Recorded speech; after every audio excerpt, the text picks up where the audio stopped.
Gitu. Jadi Roh Kudus itu yang menghambat Roh Kudus itu semacam Aditya, menentang Roh Kudus, menentang kebenaran. Itu saja dari saya ya. Silakan lanjut. Oke, giliran saya lagi toh. Ya, silakan Pak Aditya. Oke, makasih Pak Yusuf atas waktunya. Makasih. Oke, begini. Tapi kalau saya ngomong jangan dipotong dulu toh, biar apa situ dapat poin-poinnya. Ya, artinya begini. Kenapa tadi saya naik ke sini? Nah, karena saya tertarik ada yang mengatakan bahwasanya Al-Quran itu menciplak Bible katanya, atau mencotek Bible. Nah, di sini perlu saya luruskan bahwasanya Nabi Isa itu di dalam Al-Quran itu disucikan. Artinya tidak pernah mati di kayu salib dan tidak pernah mati terhina seperti itu. Nah, di sini berbanding terbalik dengan apa yang dikatakan Bible. Nah, berbanding terbalik. Jangan dipotong dulu Pak Aceh. Iya, berbanding terbalik. Muhammad tidak ada ayatnya masuk surga. Jadi rugi yang ikut Muhammad. Aditya, Isa Al-Masih itu tidak sebentar.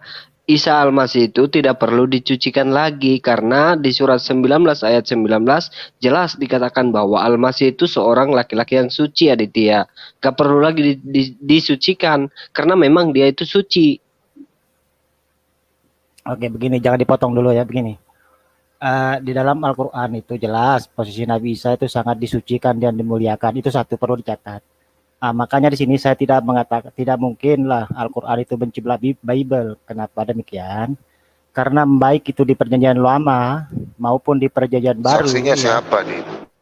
Dengar dulu, Bom. Biar saya selesai dulu. Saksinya siapa? Supaya biar yang lain tercerahkan. Saksinya siapa? Iya, kita berbicara dalam konteks ayat-ayat aja kan. Artinya begini. Kalau di Perjanjian Lama, sekalipun di Perjanjian Baru, itu Yesus digambarkan sebagai orang yang terkutuk. Ya kan seperti itu. Nah, kalau di Perjanjian Baru itu sebentar dulu, tahan.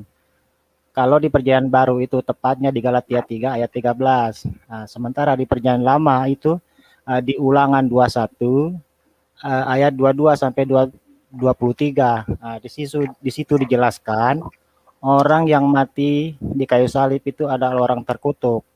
Jadi jelas di sini berbeda antara Nabi Isa dengan Yesus. Ulangan berapa? Ulangan 21. Ulangan 21 apa? 22 ayat 22 sampai 23.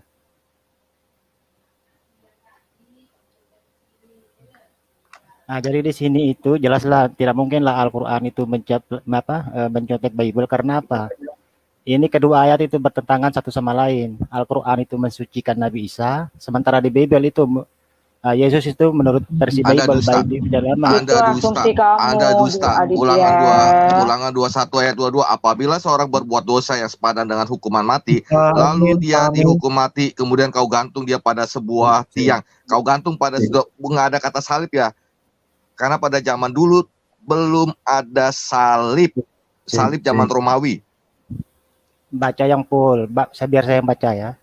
Apabila seorang berbuat dosa yang sepadan dengan hukuman mati, lalu ia dihukuman mati, kemudian kau gantung dia pada sebuah tiang, maka janganlah mayatnya dibiarkan semalam-malaman pada tiang itu.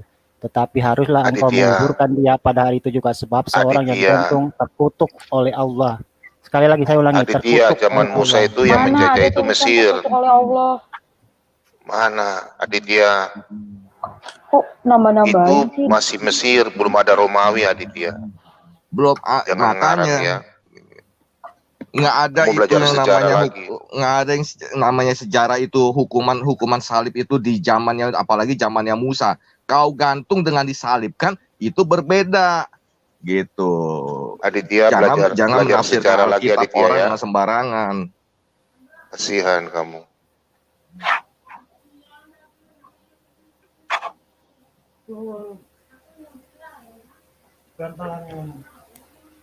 Aditya, kamu harus belajar lagi. Enggak, di Galatia itu jelas dikatakan terkutuklah orang yang digantung di kayu salib. Itu bagaimana itu? Kenapa ini nggak bisa masuk? Nah, itu jelaslah tidak mungkin Al-Quran itu menjiplak Bible. Karena apa? Aditya, kamu harus belajar sejarah, Aditya. Begini-begini yang nanti kamu dapat kecup kayak begini loh. Apalagi yang mau ngeles bagaimana, Bom?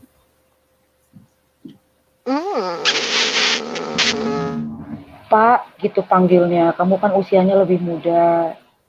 Jangan bom-bom aja, Pak. Gitu yang sopan, ya. Silakan Pak Aceh. Iya. Jadi Aditya, Al-Quran itu memang jelas dari Alkitab. Kamu apa tidak pernah baca di surat 43 Al-Zukhruf ayat 4? Kamu paham nggak ayat itu? Artinya gini. Al-Zukhruf ayat 45, ayat 4. Di situ jelas Alkitab itu dari Alkitab. Kamu masih ngeles juga? Begini Pak Aceh, antara Bible dengan Injil itu kalau menurut pandangan saya itu sesuatu yang berbeda gitu loh, ya kan? Gospel dengan Bible itu berbeda, itu menurut saya, ya kan? Kalau Injil itu berbedanya di mana? Kalau Injil itu perkataan yang keluar dari mulut Yesus, itulah Injil yang sesungguhnya. Karena Injil itu katanya sebagian teman Kristen saya itu mengatakan Injil itu tidak pernah dibukukan katanya. Tetapi Injil itu lisan yang diucapkan oleh Yesus, itulah Injil yang sesungguhnya. Menurut teman-teman Kristen saya, seperti itu Pak Aceh. Ya, makanya jangan punya ilmu katanya. Kamu dan ulamamu itu ilmunya ilmu katanya. Jadi yang namanya ilmu katanya kadang benar, kadang tidak. Jadi kamu jangan berpatokan, jangan merujuk kepada kata orang. Rujuklah kepada Alkitabmu supaya kamu kalau berbicara bisa menampilkan dalil atau ayat yang ada di kitabmu. Begitu Aditya. Oke, artinya kita sepakat di sini ya. Al-Quran itu tidak pernah menjiplak Bible. Oke, kita sepakat ya. Karena apa? Dua kitab yang berbicara kejadian yang berbeda. Di dalam Bible Aditya, itu Yesus digantung ke salib. Boleh bom-bom di Al-Quran tidak. Demikian juga sebentar dulu. Tahan dulu. Sedikit lagi, Bom. Sedikit lagi. Sedikit lagi. Al-Quran juga itu mensucikan Nabi. Al-Quran itu mensucikan Bunda Maria atau Siti Maryam ya. Bahwasanya dibersihkan dari tuduhan-tuduhan orang Yahudi juga. Bahwasanya Bunda Maria itu kan pernah dituduh, maaf ya, karena katanya dituduh sebagai seorang pesina, makanya Al-Quran datang itu untuk membersihkan tuduhan-tuduhan itu. Jadi di sini Islam ini dengan Al-Qurannya tidak pernah menjustifikasi sesuatu yang buruk-buruk kepada Bunda Maryam, baik Nabi Isa itu sendiri. Al-Quran di sini datang untuk menyucikan dan membersihkan dari tuduhan orang-orang yang menolak ajarannya. Seperti itu, Bang. Jadi begini Aditya, sebenarnya tujuan hidupmu itu mau kemana sih? Sedangkan Al-Quran sudah menunjukkan bahwa kitab yang dibenarkan oleh Allah adalah Taurat dan Injil, bukan hadis dan fikih. Maka saya katakan orang yang mengikuti hadis dan fikih itu adalah penyesat dan tersesat, menipu diri sendiri gitu. Silakan dia tanggapi. Ya, begini Pak Aceh, Pak Aceh mau bilang apapun, rujukan umat Islam itu Al-Quran dan hadis. Dan saya juga tidak mengganggu keyakinan Pak Aceh bahwasanya kekristenan itu memiliki dua kitab, yaitu Perjanjian Baru dan Perjanjian Lama. Dan saya juga tidak mungkin mengatakan Kristen jangan pakai Perjanjian Lama karena itu punya Yahudi. Kan tidak mungkin juga seperti itu. Kan sama halnya Pak Aceh itu jangan melarang kami menggunakan hadis karena itu kedua kitab itu rujukan kami Pak Aceh. Demikian, kita adil di sini Pak Aceh. Oh, saya tidak melarang menggunakan hadis. Tetapi Pak Aditya, sebentar. Tetapi begini Aditya, apakah ada di Al-Quran nih, yang jadi pokok kan Al-Quran, apakah ada ayatnya di Al-Quran Muhammad itu masuk surga atau Muhammad akan menyelamatkan umatnya? Jadi kalau sudah tahu ayatnya di Al-Quran tidak ada bahwa Muhammad bisa menyelamatkan, untuk apa bangga-bangga dengan Muhammad? Itu saja, silakan. Di Al-Quran itu jelas dikatakan, apa itu, entar dulu ya, barang siapa yang menaati Allah dan Rasulnya, ya maka mereka akan dimasukkan ke dalam jannah. Artinya apa? Yang mengikuti Al-Quran dan Sunnah itu tadi Pak Aceh. Itu simple keselamatan dalam Islam itu. Iya. Keselamatan dalam Islam itu mengikuti apa yang dibawakan oleh Nabi. Risalah-risalah Nabi itulah yang menyelamatkan dalam Islam. Karena dalam Islam itu tidak dikenal yang namanya konsep penebusan dosa. Sama dengan seperti di perjanjian lama itu bahwasanya anak tidak akan menanggung dosa bapaknya dan demikian juga bapak tidak akan menanggung dosa anaknya. Nah, jadi di sini kan hampir mirip-mirip dengan perjanjian lama kan, bahwasanya keselamatan itu ada di tangan masing-masing. Seperti itu Pak Aceh. Baik, bukan masalah miripnya, bukan masalah mirip dengan perjanjian lama. Persoalannya, untuk apa kita membanggakan Muhammad, sedangkan Muhammad tidak bisa menyelamatkan umatnya?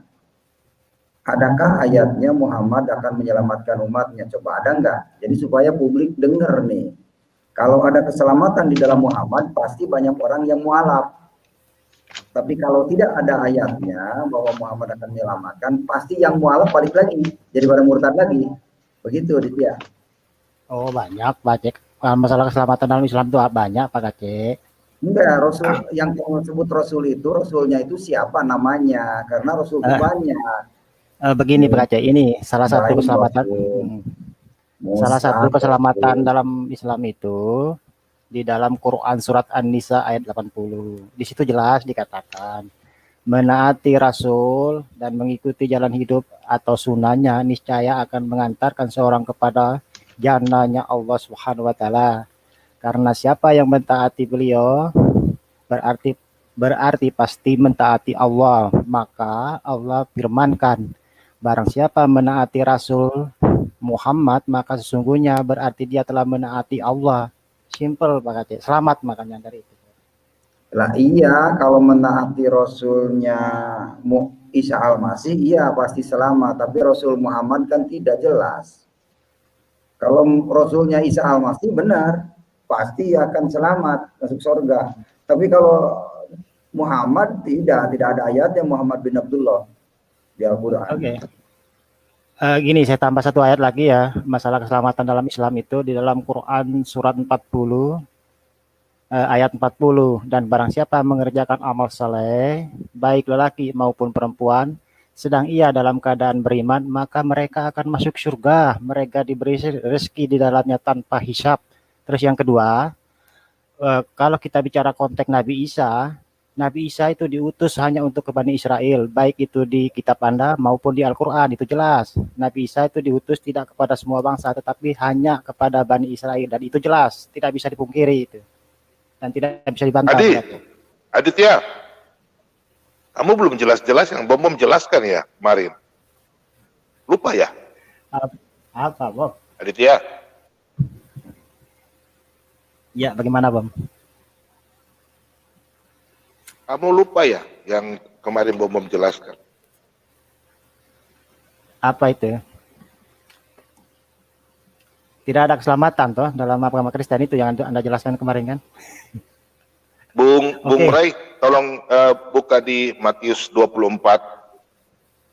Matius 15 ayat 24. Sudah kamu diam dulu. Sudah diam dulu. Kamu saya kasih publik supaya kamu ditelanjangi lagi 2 kali.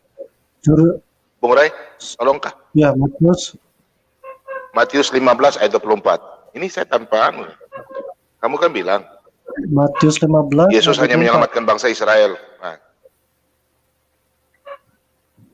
Lupa dia ini. Jawab Tuhan Yesus, aku diutus hanya kepada domba-domba yang hilang dari umat Israel. Nah, Aditya mau katakan ini kan? Iya, jelas itu kan. Kita lanjut. Ya sudah. Kamu tahu, di sini ada Yesus katakan, domba-domba, Anda bukan domba. Pak, langsung buka di Yohanes 10 ayat 16. Yohanes 10 ayat 16. Ayat 16. Aditya baca ya. Baca Alkitab itu, jangan separuh-separuh.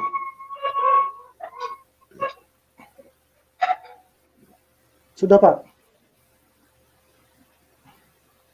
Ada lagi padaku domba-domba lain yang bukan dari kandang ini, bukan dari Israel maksudnya. Domba-domba itu harus kutuntun. Aku tuntun, berarti Yesus menuntun juga, dan mereka akan mendengarkan suaraku. Kami mendengarkan suara Yesus. Kami mengikuti firman Tuhannya Yesus. Ya. Dan mereka akan menjadi satu kawanan dengan satu gembala. Kami satu kawanan dengan satu gembala, yaitu Bapak Gembala dan Tuhan Yesus. Lanjut Pak, di Wahyu 7 ayat 9. Dengarin Aditya. Sebentar dulu, itu kitab apa itu 10:16 ini tadi? Yohanes 10 ayat 16. Injil Yohanes. Murid Yesus bukan murid Arab. Sebentar, saya tanya kau, jangan kau lari ya. 16. Sudah dia baca? Ini konteksnya berbeda itu, maksudnya begini loh. Baca dulu. Sebentar. Baca baik-baik. Ya. Ia lari karena ia seorang upahan dan tidak memperhatikan domba-domba itu. Akulah gembala yang baik. Aku mengenal domba-dombaku dan domba-dombaku mengenal aku. Yesus mengenal domba-domba. Dengar, bukan kambing ya. Yesus adalah Bapak Gembala. Baca baik-baik Aditya, ya. Yesus adalah Bapak Gembala. Akulah Bapak Gembala yang baik. Sebentar dulu, tapi di situ tidak. Begini Bom. Loh, di baca situ lagi Matius 25. Yesus akan pisahkan domba dan kambing. Sebentar, akhir zaman. Kita selesaikan ayat itu dulu. Di situ tidak dijelaskan apa domba-domba di luar Bani Israel, tapi masih dalam koridor konteksnya itu masih di domba di wilayah Israel. Di situ tidak ada dikatakan di luar Israel di situ itu. Jadi situ jangan ngeles, Bom. Aduh, kamu belajar bahasa Indonesia di mana, Nak? Ada lagi padaku domba-domba lain yang bukan dari kandang ini, berarti bukan dari Israel. Paham? Itu dari lanjutan Matius 15 ayat 24. Sebentar dulu. Aduh, orang lain kalau domba-domba itu harus kutuntun juga. Kata juga. Juga itu berarti juga. Aduh, bahasa Indonesia kamu bagaimana sih? Dengar dulu, Bom. Mereka akan mendengarkan, dengar loh. Mereka akan mendengarkan suaraku. Mereka, berarti domba-domba yang bukan dari Israel mendengarkan suara.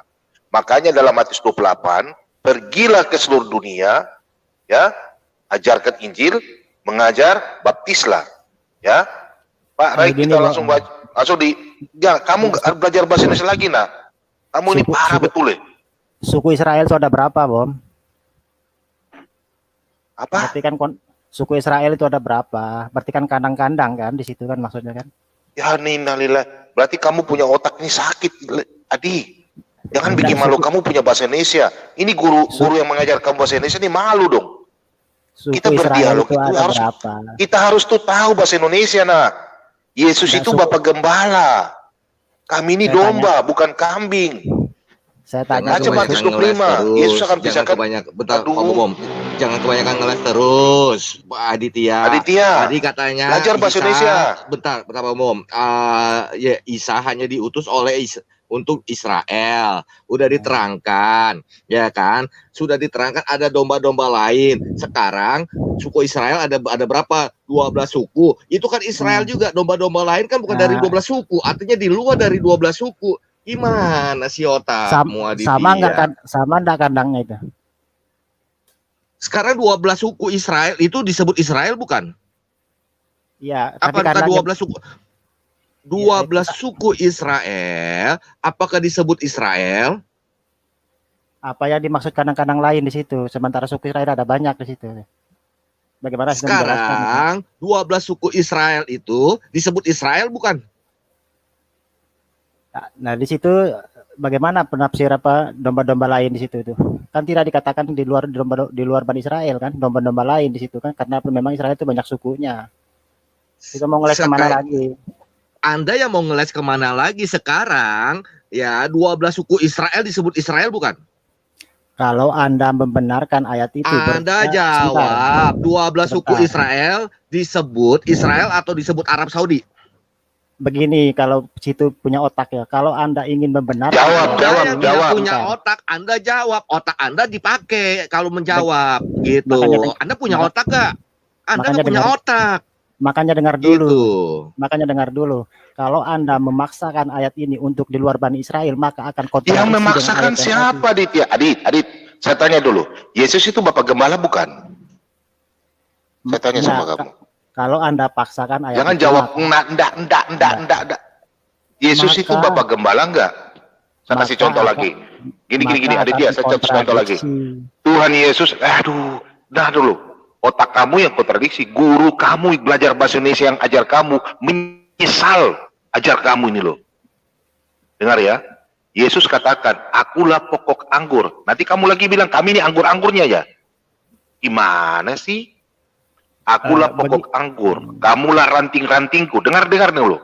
Yesus berkata, akulah pokok anggur, kamulah ranting-rantingku. Ranting-ranting yang tidak berbuah akan dipotong. Contoh Aditya, tidak berbuah, tinggal dipotong, buang ke dalam api.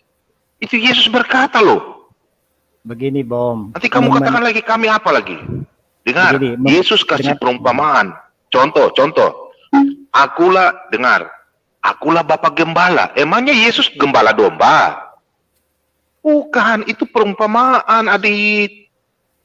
Begini, Bang. Yesus kan kalau kau tahu kan sejarahnya kan di Alkitab kan Yesus tukang kayu, anaknya tukang kayu, ya kan? Nah, Yesus berkata, akulah Bapak Gembala. Bung Rai buka di Wahyu 7 ayat 9. Nggak usah loncat dulu, kita selesaikan ini dulu, Bang. Begini loh. Sudah selesai. Cuma belum. Anda yang nggak kenal. Belum selesai. Ini guru kamu bahasa Indonesia ini gini, Aditya. Kamu itu buka hati, jangan keraskan hati, Aditya. Kalau kamu pintar, kalau saya gini, Aditya. Kalau saya senang kalau berdialog sama orang yang pintar bahasa Indonesia. Kalau orang nggak pintar bahasa Indonesia, ngapain kita mengobrol? Mending kita berbicara sama orang luar negeri yang baru belajar bahasa Indonesia. Mereka mengerti. Anda ini orang Indonesia. Bagaimana kok nggak bisa mengerti bahasa Indonesia? Bentar, Bom. Coba Aditya, baca sekali lagi, Aditya. Kamu yang baca. Coba dibaca, Aditya.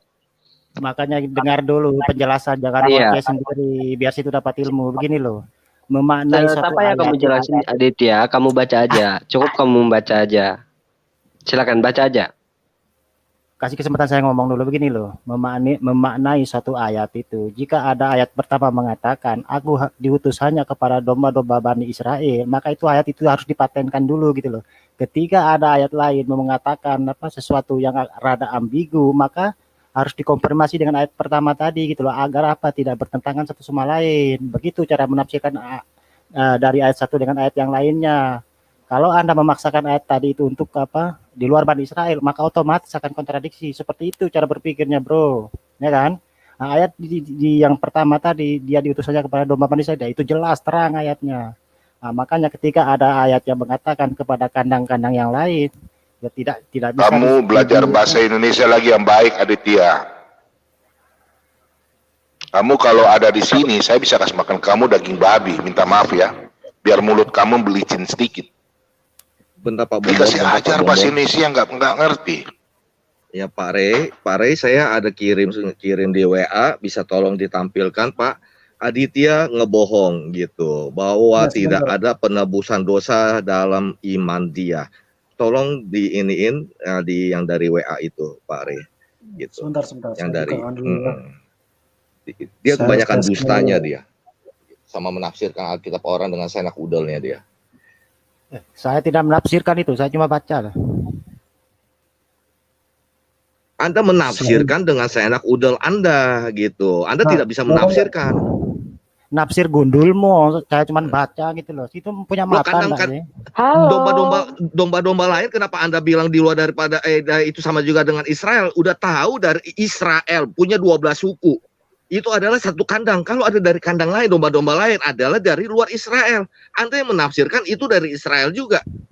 Gitu. Ada di situ, ada di situ dikatakan di luar Bani Israel.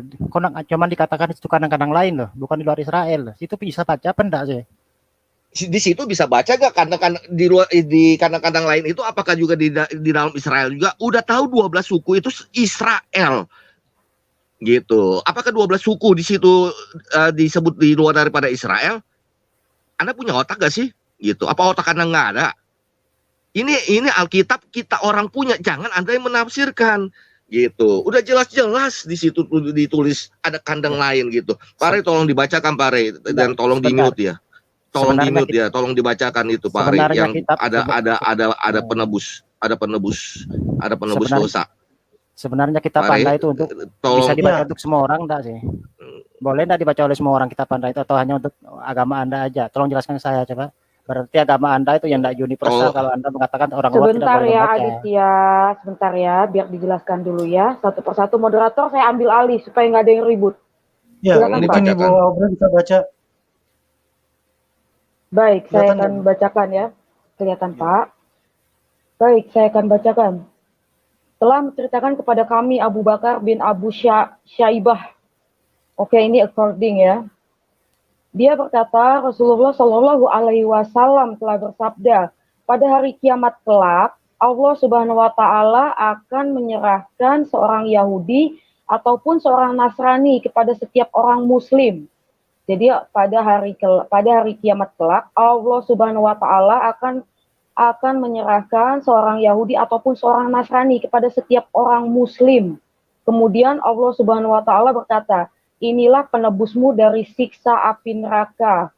Itu. Silakan Pak Amin Wijaya. Aditya, ayo mau ngomong apa lagi Aditya? Ada satu lagi Pare. Ada satu lagi Sahih Muslim. Nggak ada penebusan dosa. Gitu. Itu jelas ada ya di dalam hadis tertulis. Ini sepertinya sama nih Pak. Ya, tapi hadisnya berbeda. Jadi bukan hanya satu, ada beberapa hadis yang menguatkan ada penebusan dosa. Oke, sebentar. Dia berdusta dia. Jadi intinya dalam hadis tadi bahwa penebus dosa untuk orang Muslim itu adalah Allah menyerahkan orang Yahudi dan Nasrani kepada orang Muslim. Seperti itu. Tetapi yang saya bingung di Ar-Rahman 39 atau Ar-Rahman 31, jin justru dikasihi oleh Allah seperti itu ya Pak Aditya. Silakan Pak Amin Wijaya.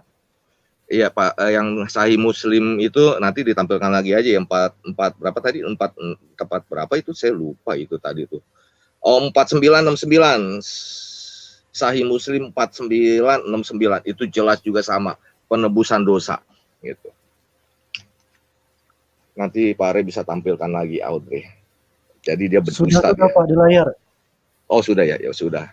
Audrey bisa baca kali. Jadi ada penebusan dosa. Baik, saya bacakan kembali ya. Telah menceritakan kepada kami Abu Bakar bin Abu Syaibah juga nih according juga ya. Dia berkata Rasulullah Shallallahu Alaihi Wasallam telah bersabda pada hari kiamat kelak Allah Subhanahu Wa Taala menyerahkan seorang Yahudi ataupun seorang Nasrani kepada setiap orang Muslim. Kemudian Allah Subhanahu Wa Taala berkata, inilah penebusmu dari siksa api neraka. Bisa-bisanya Allah lucu juga ya. Silakan Pak Amin Wijaya. Ya, oke, jelas ya ada ya. Gitu, orang Yahudi dan Nasrani jadi penebus dosanya. Nah, itu bukan begitu. Lanjut. Itu maksud ayat itu ada dalam Islam seperti itu begini. Boleh saya jelaskan itu? Silakan Anda jelaskan. Gini, kalau di dalam apa itu Quran surat 2 ayat 123 itu jelas dikatakan. Dan takutlah kamu kepada suatu hari di waktu seorang tidak dapat menggantikan seorang lain sedikit pun dan tidak akan diterima suatu tebusan daripadanya dan tidak akan memberi manfaat sesuatu syafaat kepadanya dan tidak pula mereka akan ditolong. Itu jelas ayat itu tuh. Dan masih banyak lagi di Quran surat 31 Quran surat 3 ayat 91 juga berbicara hal yang sama. Demikian di hadis Sahih Muslim 4969 jelas itu berkata hal yang sama bahwasanya tidak ada tidak ada dosa tebusan dalam Islam, maka hadis yang Anda lampirkan ini harus ditakwil, Bos. Karena apa? Kalau Anda menganggap ini suatu penebusan dosa, maka akan bertentangan dengan Al-Quran. Maka dalam Islam itu ada yang namanya ilmu takwil. Artinya begini, yang dimaksud penebusan dosa di situ memang ada dalam Islam itu begini.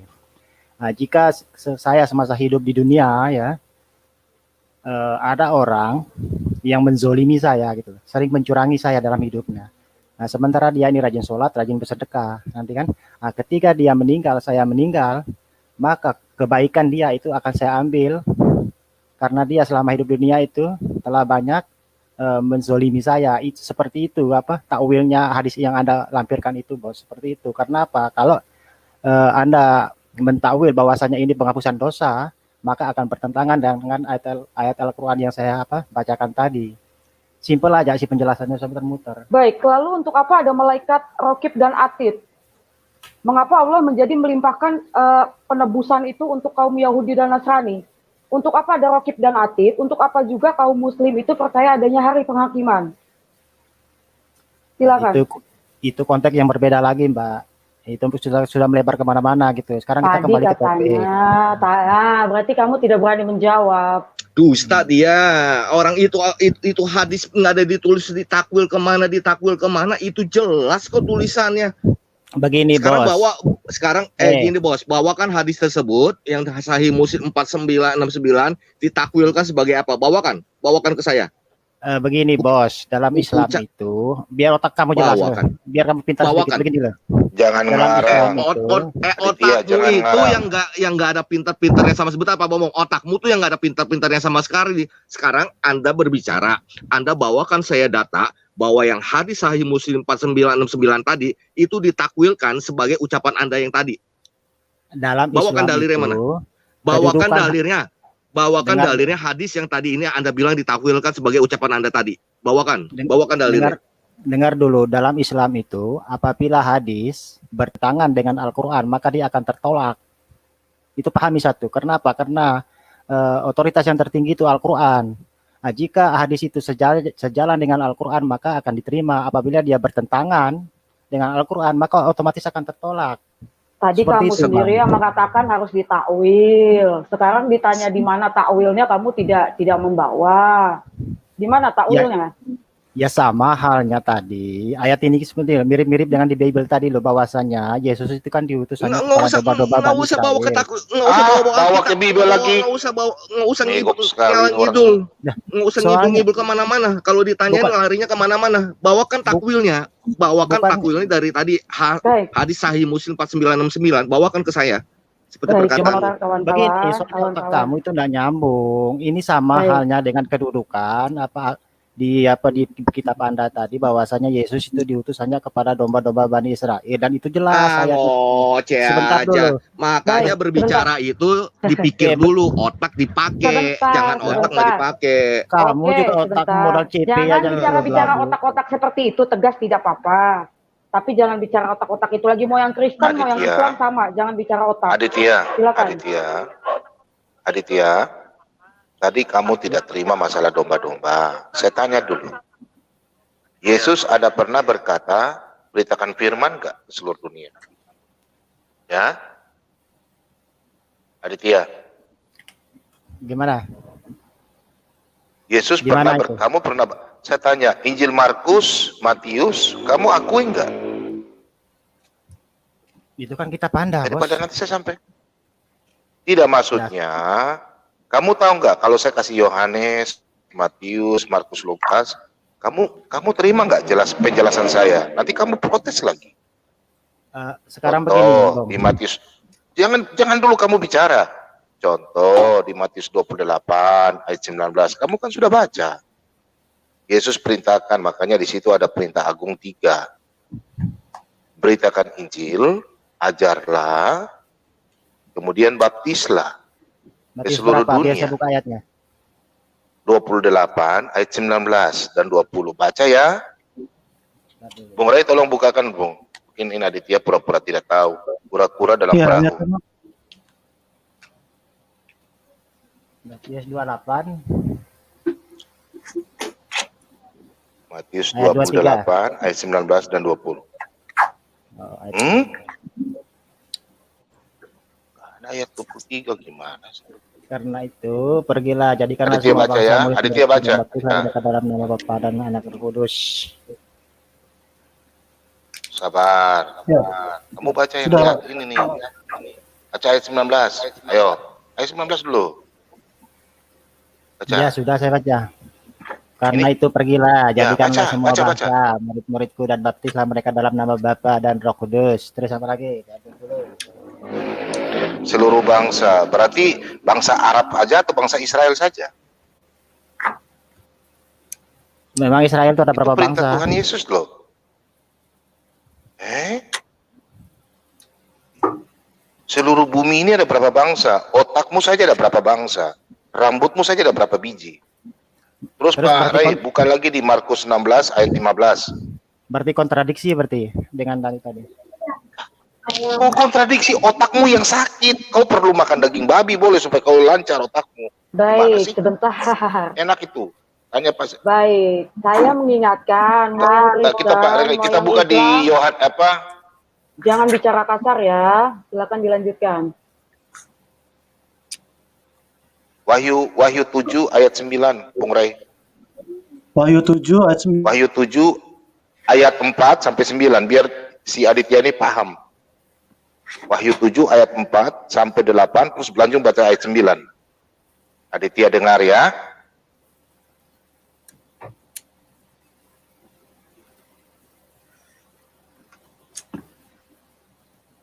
Ayat 4 lanjut terus sampai ayat 9. Dan aku mendengar jumlah mereka yang dimeteraikan itu 144.000 yang telah dimeteraikan dari semua suku keturunan Israel. 12 suku Israel dari itu Aditya dengar. Lanjut. Dari suku Yehuda 12.000 yang dimeteraikan, dari suku Ruben 12.000, dari suku Gad 12.000, dari suku Aser 12.000, dari suku Naftali 12.000, dari suku Manasye 12.000, dari suku Simeon 12.000, dari suku Lewi 12.000, dari suku Isakar 12.000, dari suku Zebulon 12.000, dari suku Yusuf 12.000, dari suku Benyamin 12.000.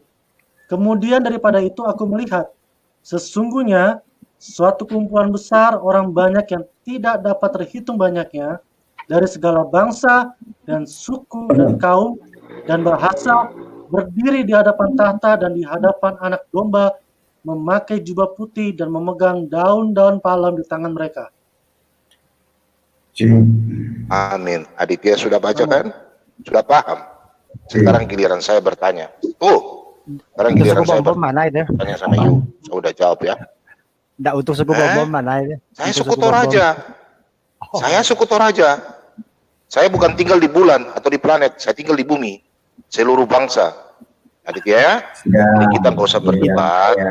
Kita saling menjelaskan supaya tercerahkan. Sekarang Pak KC, tolong buka di surat Maryam 16. Saya mau tanya sama Aditya. Ini saya mau tanya. Ini menyangkut yang tadi. Mungkin Pak KC punya data kah? KC? Surat Maryam 19 ayat 16. Ya, saya mau tanya sama Aditya. Saya mau coba bahasa Indonesia kamu lagi. 19 Maryam ayat 16 ya. Iya. Ayat 19, 16, 17. Ayat 16. Ya. Surat Maryam ayat 16. Saya mau tanya Aditya punya bahasa Indonesia. Kisah Maryam di dalam kitab, yaitu ketika dia mengasingkan diri dari keluarganya ke suatu tempat di sebelah timur dalam kurung Baitul Maqdis. Nah, Aditya, itu kisah Maryam diceritakan semua di Alkitab. Kenapa di sini di Al-Quran? Waktu Maria dan Yusuf pergi keluar dari kampung halamannya. Pertanyaan saya, Anda coba jelaskan pakai logika yang baik bahasa Indonesia. Kenapa di sini Muhammad yang menceritakan, Nabi Anda menceritakan? Apakah Nabi Anda ada pada waktu itu? Di tahun 600 loh. Sedangkan Maria itu di tahun berapa? Yesus lahir itu di tahun berapa? Itu loh. Ini yang saya mau tanyakan Anda. Coba Anda terjemahkan ayat ini dulu. Saya belum jelas-jelas ini. Berarti pertanyaan Anda itu, kalau ya begini Bom, saya paham sih maksud Anda. Berarti pertanyaan Anda kan begini, kenapa Al-Quran yang datang terakhir kok menceritakan cerita yang sudah lama sebelum Nabi Muhammad lahir, kan seperti itu kan? Betul tidak? Tunggu. Ini kitab Anda yang menulis, bukan Bom. Dan ceritakanlah Muhammad dalam kurung kisah Maryam di dalam kitab Al-Quran ini loh. Dalam kurung Al-Quran, yaitu ketika dia mengasingkan diri dari keluarganya, keluar kampung loh, pergi ke tempat orang lain loh. Ini kan cerita-cerita, ini kan semua dari Alkitab. Kenapa ada di ayat Al-Quran? Gak ada di Al-Quran tentang cerita Isa. Berbuat apa nggak ada. Injilnya Isa aja nggak ada. Saya nggak pernah ceritanya Isa waktu menyembuhkan apa berbuat kasih pelajaran-pelajaran waktu dia kecil, nggak ada. Nggak ada. Ini nih, ayat ini coba kamu baca baik-baik. Makanya saya tanya, ayat Alkitab aja kamu nggak ngerti bahasa Indonesianya, apalagi yang ini loh. Ini saya yakin 100%, bukan 100.000%. Guru bahasa Indonesia kamu nih, hari ini kalau dia nonton, dia sedih lihat Anda. Makasih. Begini Bom, nggak usah begini dulu Bom, sabar. Menurut Bom itu, saya tanya dulu sebelum saya jawab, ya kan? Apakah Maryam yang ada di Al-Quran itu dengan Maria yang ada di kitab Anda itu, apakah Anda itu menganggap sosok yang sama gitu loh Bom? Biar kita di sini jelas diskusinya. Jawab dulu itu Bom. Begini, dengar. Saya tanya, yang Maryam ini diceritakan siapa? Maryam mana? Saya tanya Anda dulu. Saya tanyakan kitab Anda, bukan saya. Ini Maryam dijelaskan Maryam apa? Orang Arab atau orang Israel? Maryam saudara sama Anda dulu. Anda jawab dulu. Saudara Harun. Maryam saudara Harun di situ yang diceritakan. Harun dan Musa. Ya, Harun dan Musa. Karena memang orang-orang zaman dulu itu masih memakai nama-nama saudaranya Harun kan? Kakek dan nenek juga masih dipakai namanya. Itu orang. Iya, Harun kan? Maryam punya saudara Harun dan Musa. Bapaknya, kakeknya Isa Al-Masih bernama Imran. Nah, berarti jawab dulu sama enggak Maryam yang ada di Al-Quran dengan Maryam saya tanya Anda, ini bukan saya. Di kitab Anda ini menjelaskan bahwa saya tidak menista, enggak, saya tanya. Kan di kitab Anda katakan cerita Maryam tersebut di dalam kitab Anda. Apakah ada diceritakan enggak? Kan aneh. Ya makanya saya tanya, Maryam ini orang mana? Orang Israel atau orang Arab? Kalau orang Israel berarti ceritanya ada di Alkitab. Kalau orang Arab saya angkat tangan. Itu loh, kita harus cerdas Aditya. Jangan kita karena sudah tidak mengerti bahasa Indonesia, kita masih yakin bahwa kita pintar. Makanya sebelum saya jawab, Anda jawab dulu, sama Anda Maryam dengan Maria yang ada di kitab Anda itu. Dengar, justru saya tanya, kalau kamu ceritakan masalah Alkitab, saya jawab. Makanya saya tanya, ini Maryam ini ceritanya mengenai dari mana? Dari Arab atau dari mana gitu loh? Kamu jawab itu aja, Israel atau Arab? Saya tanya. Pak Bom, kalau boleh. Aduh, lanjut sudah. Nanti kau bilang Yesus sama dengan Nabi Isa tidak sama. Bagaimana kita mau cari komparasinya?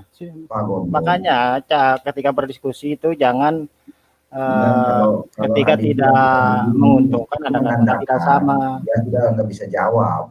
Jadi sudah nggak bisa jawab, kita ganti topik dulu. Ganti topik supaya orang jelas arah tujuannya. Kemana arah tujuan? Apakah ikut Islam ada keselamatan, lewat siapa dan di mana? Karena setahu saya, di dalam Islam itu tidak ada keselamatan. Muhammad sendiri belum tentu selamat. Nah ini yang penting didengar publik. Agar publik tahu, ternyata di dalam Islam itu tidak ada keselamatan. Supaya yang punya kesempatan hidup, mendengarkan malam ini, cepat ambil kesimpulan, ikut Yesuslah jalan keselamatan, karena ikut Muhammad tidak ada keselamatan. Yang paling penting saya sampaikan ke publik, bahwa Muhammad itu dekat dengan jin, dikerumuni jin.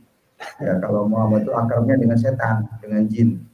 Ya, kalau Isa Al-Masih dekatnya dengan Allah. Makanya yang mendengar itu mau pilih yang ikut dengan Allah atau mau ikut yang dekat dengan jin.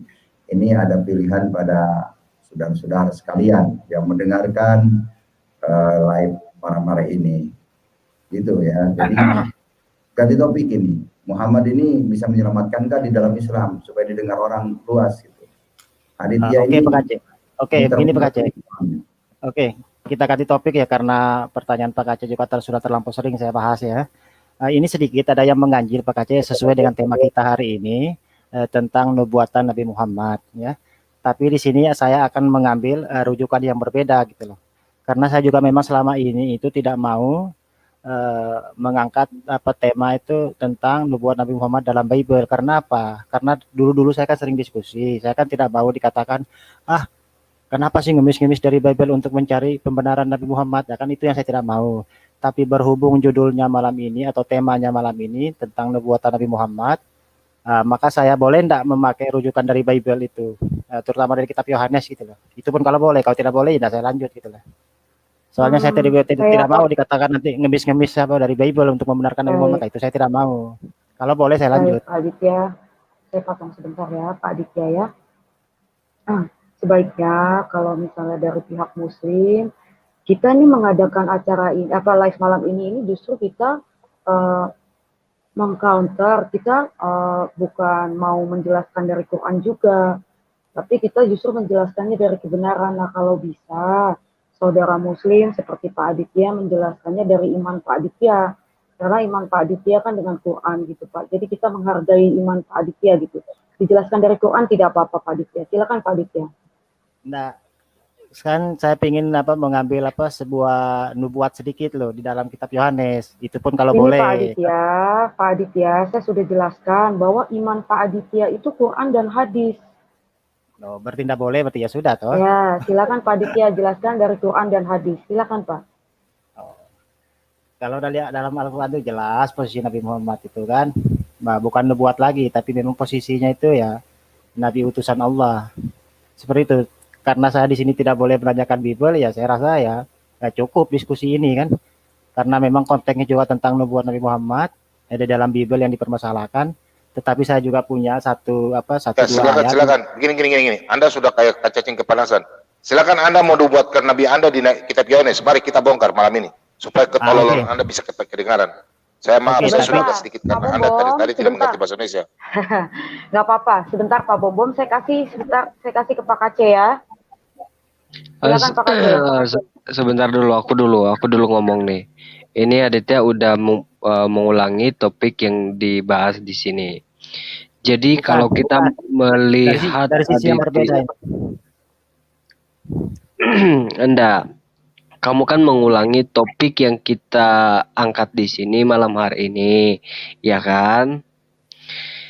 Nah, menurut keterangan Al-Qur'an, kisah kelahiran Muhammad ini disebut Nur Muhammad, betul? Pak Aceh bisa jelasin nggak Nur itu maknanya apa Pak Aceh? Cahaya. Nur itu cahaya. Iya, begini sudah. Kan kita ini kembali ke tema. Sebentar Pak Aceh, Aditya sebentar. Nah, menurut keterangan Al-Quran, roh yang berasal dari Allah yang dikandung oleh manusia bukan Muhammad, tetapi Nabi Isa. Di dalam Al-Quranmu sangat jelas menyatakan, sedangkan Muhammad dilahirkan oleh Aminah dan ayahnya Abdullah. Mereka berhubungan seksual secara biologis. Sedangkan Maryam mengandung dari Roh Kudus dan firman Allah menurut keterangan Al-Quran. Di Maryam ayat yang ke-20 jelas bahwa Maryam ini tidak mempunyai suami, tetapi ia mengandung. Kenapa Maryam ini mengandung? Ya, Maryam mengandung dari roh Tuhan atau roh firman Allah. Karena itulah Al-Masih itu disebut sebagai anak laki-laki yang suci. Dan Isa disebut sebagai rahmat daripada Tuhan. Dia adalah tanda dari Tuhan. Sedangkan Muhammad di surat 18 ayat 110, Muhammad hanyalah manusia biasa. Di kalimat pertamanya tidak ada pernyataan bahwa Muhammad ini rasul atau nabi, tapi Muhammad dikatakan hanyalah manusia biasa, sama seperti kita, lahir dari orang tua, dilahirkan secara biologis. Dengan kata lain, dilahirkan secara hubungan seksual antara laki-laki dan perempuan. Itu keterangan Al-Quran, Aditya. Jadi kalau bicara soal roh kebenaran itu adalah Muhammad, sangat gak nyambung dan tidak ada kolerasi di Al-Quran bahwa Muhammad ini adalah roh yang keluar atau yang diutus oleh Tuhan, yang ditiupkan ke dalam kandungan Aminah. Gak ada kolerasinya dan gak ada pernyataan seperti itu. Jelas di surat 61 ayat yang ke-6, Muhammad itu sudah dinubuatkan, katanya, kata Al-Quran, kata Allah. Tapi nama yang tercatat di Al-Quran Anda bukan Muhammad tetapi Ahmad. Sedangkan di surat Al-An'am ayat yang ke-20, di situ ahli-ahli kitab mengenal namanya Muhammad di dalam kitab-kitab mereka. Antara surat 6 ayat 20 dengan surat 61 ayat yang ke-6 ini sudah bertentangan, Aditya. Karena apa pertentangannya? Ya pertentangannya soal nama. Nama Muhammad di surat Al-An'am namanya Muhammad, tapi di surat 61 ayat yang ke-6 di situ Ahmad. Nabi Anda yang benar yang mana? Muhammad atau Ahmad? Aditya. Oke, ulama muda ini sudah bertanya. Dia bertanya panjang lebar, tetapi dia jawab juga sendiri dengan panjang lebar. Jadi tidak perlu saya tanggapi ya. Oke, saya fokus ke Bom Bom. Bom Bom tadi kan mengizinkan saya untuk melampirkan ayat-ayat tentang nubuatan Nabi Muhammad di dalam Injil Yohanes. Begitu Bom ya? Boleh Bom ya? Halo Bom. Bom Bom. Itu ditanya sama ulama muda tuh, ditanya yang benar yang mana, Ahmad apa Muhammad namanya, dijawab. Dia kan sudah bertanya, tapi dia jawab sendiri. Buat apa dijawab kan? Kagak dia jawab, dia bertanya kepada Anda, Ahmad atau Muhammad yang benar. Itu ditanya sama ulama muda. Nama Nabi Muhammad dalam Al-Quran itu ada yang bernama Muhammad, Ahmad, Toha, itu sama semua. Nama apa itu tidak hanya berpatokan pada satu nama. Nur Muhammad, Ahmad, Toha, itu juga Nabi Muhammad, dan Pak Aceh tahu itu. Maka tidak perlu saya jawab itu karena dia sudah jawab sendiri. Tetapi di dalam kalimat syahadat Anda, Aditya, asyhadu alla ilaha illallah wa asyhadu anna Muhammad Rasulullah, bukan Ahmad Rasul, bukan. Sedangkan di Al-Qur'an Anda sangat jelas dikatakan Ahmad kan, bukan Muhammad kan? Sedangkan di surat Al-Ahzab ayat 40 di situ dikatakan Muhammad itu nabi penutup dan namanya Muhammad, bukan Ahmad tetapi Muhammad, Aditya.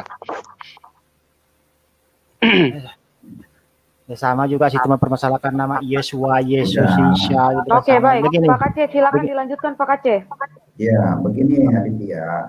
Bom Bom, saya ingin sama Bom Bom aja, lebih berilmu sama Bom Bom itu. Begini Bom. Aditya, kamu ini orangnya puyeng. Nabinya tidak jelas. Ada Muhammad, ada Toha, ada lagi Ahmad. Anda ini kan bingung ini sebenarnya. Umat Islam ini kebingungan sekarang setelah dibongkar oleh Muhammad Aceh di YouTube. Karena dulu sudah terbiasa dibohongi oleh para ustadz yang membohongin seperti si analoginya begini Pak Aceh. Oke, begini saya jawab Pak Aceh. Analoginya begini. Dibuka yang aslinya tidak jelas ajaran Islam ini. Yang jelas di Islam ini nabinya dekat dengan jin. Makanya para pendengar jangan mau mengikuti ajaran jin. Lihat saja kelakuannya, ngebom, demo. Nah itu perilaku jin ya. Mudah marah, mencari orang-orang murtad. Itu kan pengikut jin. Jadi supaya yang mendengar itu jangan tergoda dengan ajaran Islam. Islam itu enggak jelas. Islam itu tujuannya menuju ke neraka, bukan ke surga. Tidak ada ayatnya Islam masuk surga. Ya, oke, analoginya begini Pak Aceh. Jangan panjang-panjang dulu. Begini, kita analogi tadi ya, Muhammad, Ahmad dan Toha tadi ya. Sama halnya dengan Kosman, Kece, Kace, ada juga yang memanggil Kucluk kan, macam-macam seperti itu kan. Itu kan ya merujuk kepada oknum yang sama kan. Kosman juga Pak Kace. Sekarang dasarnya di mana Muhammad Toha, di mana dasarnya Muhammad Ahmad itu dasarnya dari mana? Kok bisa menunjuk ke sana? Tiba-tiba ada kata itu di Al-Quran gitu. Kok loncat-loncat gitu. Ini yang mendengarkan kita ini ribuan. Dan bukan orang bodoh, Dit. Jadi tidak mudah dibodohi orang ini. Jadi makanya sekarang tsunami begini Aditya. Terbuka. Begini. Sebentar Pak Ulama Muda, satu persatu dulu ya, supaya jelas. Jangan ditumpuk. Silakan Pak Aceh. Di dalam Quran surat begini Pak Aceh, saya jawab ya. Di dalam Quran surat Al-Saf itu jelas dikatakan ya, itu nama Ahmad itu ada, ya kan? Nah, sedangkan dalam nama Muhammad juga ada di surat apa itu? Surat As-Saf ayat 6 juga ada itu nama Muhammad. Begitu Pak Aceh. Jadi lengkap di situ. Oke Aditya. Begini Aditya. Di Al-Quran tidak ada yang namanya Muhammad bin Abdullah. Satu. Yang kedua, di Al-Quran tidak ada namanya Muhammad Sallallahu Alaihi Wasallam, tidak ada di Al-Quran. Yang ketiga, tidak ada namanya Ahmad bin Abdullah. Jadi yang diajarkan oleh para ulama itu semuanya ngaco semua, tidak ada di Al-Quran. Jadi mengada-ada saja. Ini saya jawab Pak Aceh. Ya. Oke, saya jawab begini Pak Aceh ya. Oke, dengar baik-baik Pak Aceh ya. Saya akui memang di dalam Al-Quran itu Nabi Isa atau oke lah, mau saya bilang atau Yesus yang nanti dikomplain saya. Nabi Isa itu diceritakan lengkap dengan ibunya Siti Bunda Maryam ya. Itu satu perlu dicatat. Nah, sementara Nabi Muhammad tidak pernah dimasukkan nama ayahnya, ibunya, istrinya maupun keluarganya. Karena apa? Di dalam Al-Quran, walaupun nama Nabi Muhammad disebutkan hanya 4 kali, Ahmad dengan Muhammad hanya 4 kali, ya, itu pun masih ada tuduhan bahwasanya Nabi Muhammad Al-Quran itu karangan Nabi Muhammad, ya kan? Nah, bagaimana jika nama Nabi Muhammad, ya maksud saya begini, bagaimana jadinya jika semua keluarga Nabi Muhammad itu dimasukkan atau dicantumkan dalam Al-Quran, maka tuduhan-tuduhan bahwasanya Al-Quran itu dibuat atau dikarang oleh Nabi Muhammad, maka akan sangat gencar sekali gitu loh. Padahal kita ketahui nama Nabi Isa itu 24 kali disebut dalam Al-Quran. Nama Nabi Muhammad cuma 4 kali gitu loh. Cuma sedikit. Itu menunjukkan bahwasanya Al-Quran itu murni wahyu Allah dan tidak ada kepentingan Nabi Muhammad sedikit pun di dalam itu. Itu poinnya di situ Pak Aceh. Makanya nama orang tuanya tidak dimasukkan. Nama istrinya tidak dimasukkan. Udah, Aditya udah. Begini, justru Isa Al-Masih itu sebelum lahir ke dunia tertulis, diceritakan di surat 21 Al-Anbiya ayat 91 sebelum lahirnya. Kemudian ketika sudah lahir jadi terkemuka dunia akhirat dan didekatkan kepada Allah, jelas ayatnya di surat 3 Al-Imran ayat 45. Dan kembalinya kepada Allah pun sudah jelas di surat Al-Imran ayat 55. Jadi arahnya Isa Al-Masih itu jelas, Nabi yang agung, Nabi yang mulia, dan kembalinya kepada Allah. Sedangkan Muhammad asal usulnya tidak ada, terus kehidupannya tidak disejarahkan, hanya sejarah perang, dan perang. Kemudian matinya juga dijelaskan masuk neraka, begitu. Dan hidupnya juga dekatnya dengan jin, bukan dekat dengan Allah. Jadi begitu. Jangan sampai kita tertipu dengan pengajaran Nabi yang dekat dengan jin, yaitu pengajaran Muhammad. Itu maksud saya. Jelas ya? Oke, begini, karena Pak Aceh ini terlalu pernyataan yang diulang-ulang, sekarang kita kembali ke tema aja tentang nubuat Nabi Muhammad. Saya ingin mengupas 2 ayat saja ya, kalau boleh ya. Tapi tolong jangan dituduh saya itu mengais-ngais Bible untuk membenarkan Nabi Muhammad. Kalau untuk ke topik, Pak Aditya, saya sudah ingatkan dari tadi, kalau untuk case topik, pakai Quran sendiri Pak Aditya. Karena di dalam Bible itu tidak ada Muhammad. Kalau untuk topik ya. Oke, Mbak, terima kasih. Silakan Pak Aditya. Silakan Pak Aditya. Oke, karena saya di sini tidak boleh membahas Bible, biar aja Aditya. Aditya, lanjut aja. Gak apa-apa, di sini kan kita dialog. Nanti habis itu kamu kan mau membenarkan Alkitab, nubuat Alkitab. Nanti saya kasih ayat, jangan kamu marah ya. Ayo sudah. Buka. Biarkan Ibu Abre, saya mau lihat dia. Ya, silakan. Ini Pak. Kamu benarkan kitab Yohanes kan? Oke. Pak Bom saya luruskan. Mohon maaf sebelumnya rekan-rekan, karena Muhammad memang tidak tertulis dalam Bible. Jadi kalau untuk case topik, ingat ya, saya bicara untuk case topik, itu kembali kepada kitab masing-masing yang diimani gitu Pak Bom ya. Pak Aditya, silakan. Maksud saya Pak begini Aditya. Bu Abre, biar nanti yang penonton kan yang menilai, biarin aja dia bicara, biarkan aja. Kan namanya kan orang ingin sadar. Jadi biar kita sadarkan, biar dia tidak bertobat, yang lain bertobat. Biarkan. Aditya masuk. Maksudnya saya supaya jangan ada keblunderan Pak Bom. Tidak bisa Pak Bom, supaya jangan ada keblunderan. Supaya jelas bahwa memang Muhammad itu tidak tertulis di dalam Bible gitu Pak. Memang betul. Makanya kita mau lihat, biarkan saja dia ungkapkan apa yang dia punya keinginan. Nanti kan orang yang bisa menilai. Biarkan aja Bu. Silakan Aditya. Biarin, saya mau tanya. Baik, saya mau tahu dia apa dia bicarakan. Oke, karena saya lebih menghargai Mbak Aubrey sebagai pemilik channel ini ya, pemilik yang diserahkan oleh Pak Yusuf Manubulu. Maka di sini berhubung Mbak Aubrey mengatakan kita meyakini kitab kita masing-masing. Artinya apa?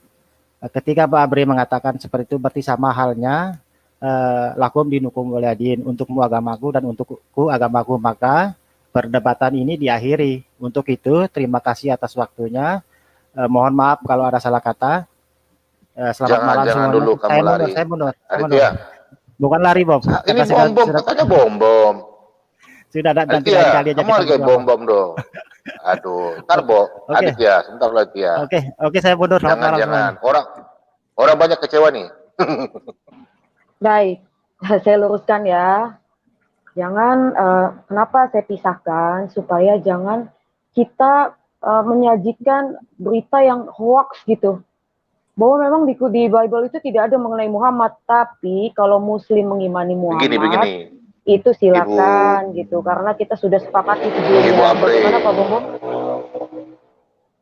Maksud saya begini, kalau dia bernubuat mengambil dari ayat Alkitab, berarti dia membenarkan Alkitab, biar supaya saya buka di 2 Petrus 2 ayat 4, maksudnya gitu loh. Kalau dia benarkan Alkitab nubuat buat beliau, kita buka di 2 Petrus 2 ayat 4. Nah di situ dia akan terkancing kayak kemarin. Dia mengatakan apa? Makanan ini dibuang kepada anjing-anjing. Nah kalau saya tanyakan lagi, balik, dia kan buka di Matius 15 ayat 26-27.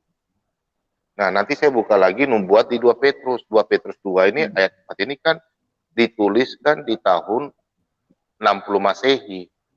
Nah sebelum tahun 600 ayat ini sudah ditulis. Nah nubuatnya kepada siapa?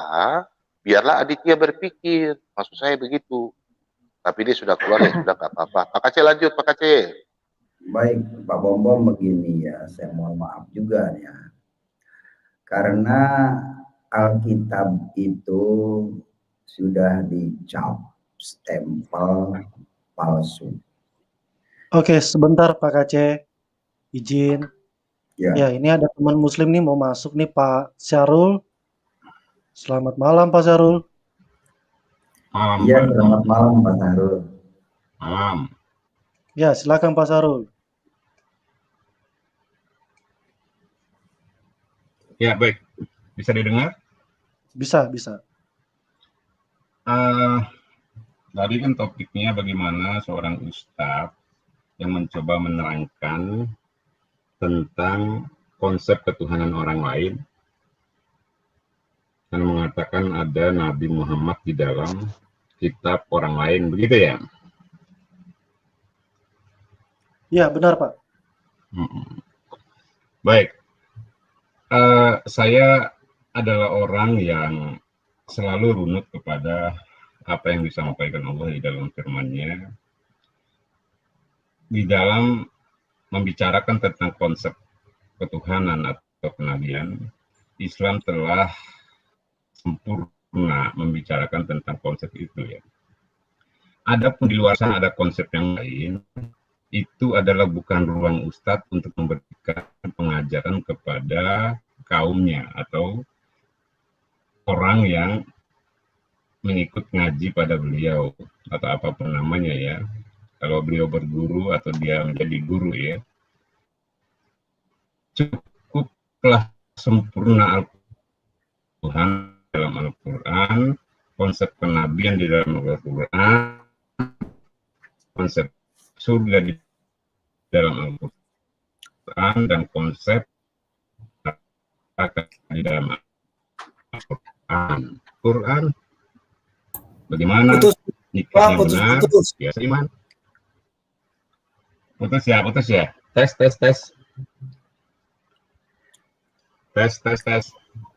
Lanjut. Tes. Baik. Lanjut. Dan baik. Bahkan konsep nikah pun sudah dijelaskan di dalam Al-Quran. Menikah dengan beda agama tentu arahnya ke neraka. Nikah saja diatur, apalagi konsep ketuhanan atau konsep kenabian. Jadi saya rasa kawan-kawan muslim tidak perlu jauh lah mungkin nama Nabi Muhammad di dalam Injil. Karena Allah dalam Al-Quran, nama Nabi Isa pun memberikan keterangan tentang ada Nabi setelahku yang bernama Ahmad. Jadi gitu aja dulu. Baik Pak Sahrul, saya akan menanggapi Pak Sahrul. Kita ini yang di room ini ingin mendengar kepastian apakah ada ayatnya di Al-Quran bahwa Nabi Muhammad akan menyelamatkan umatnya. Kalau jawab tidak ada, untuk apa mendoakan terus Muhammad, membanggakan terus Muhammad? Silakan jawab Pak, tunjukkan dalilnya kalau ada. Karena kita ini mengedukasi. Terima kasih Pak Kaceh. Baik, terima kasih Pak Kaceh. Di dalam Islam tidak ada ranah yang mengajarkan kepada kita bahwa Nabi Muhammad itu adalah juru selamat atau penyelamat, tidak ada. Jadi penyelamat di dalam Islam itu adalah syariat yang dibawa oleh Rasulullah menuju Allah Subhanahu wa Ta'ala. Jadi Rasulullah itu bukan penyelamat, Pak. Nggak ada, Rasulullah itu penyelamat, nggak ada. Baik, Bapak jangan menyebut syariatnya saja, tunjukin syariat apa yang membuat umat Islam masuk surga.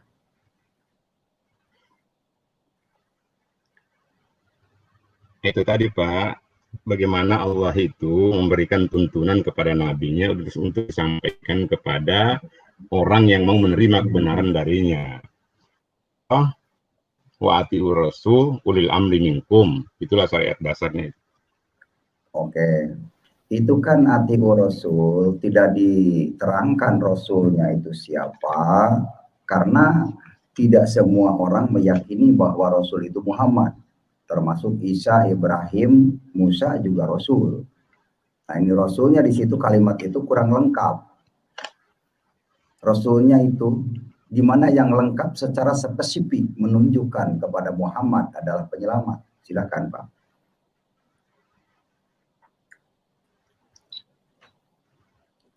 Banyak ya di Al-Quran itu menerangkan tentang.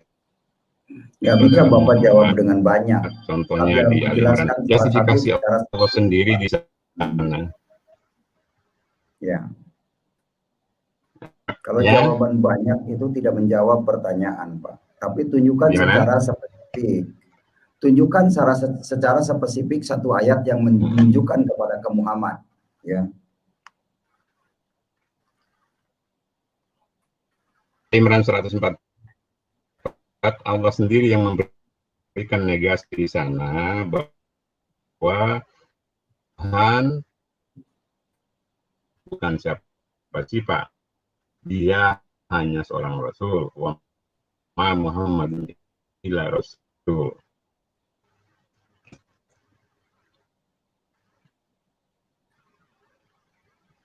Al-Imran itu tidak menjawab pertanyaan, Pak. Al-Imran itu tiba-tiba muncul 144 itu yang berbunyi, dan Muhammad hanyalah seorang rasul. Tidak dikatakan sebelumnya telah berlalu beberapa rasul.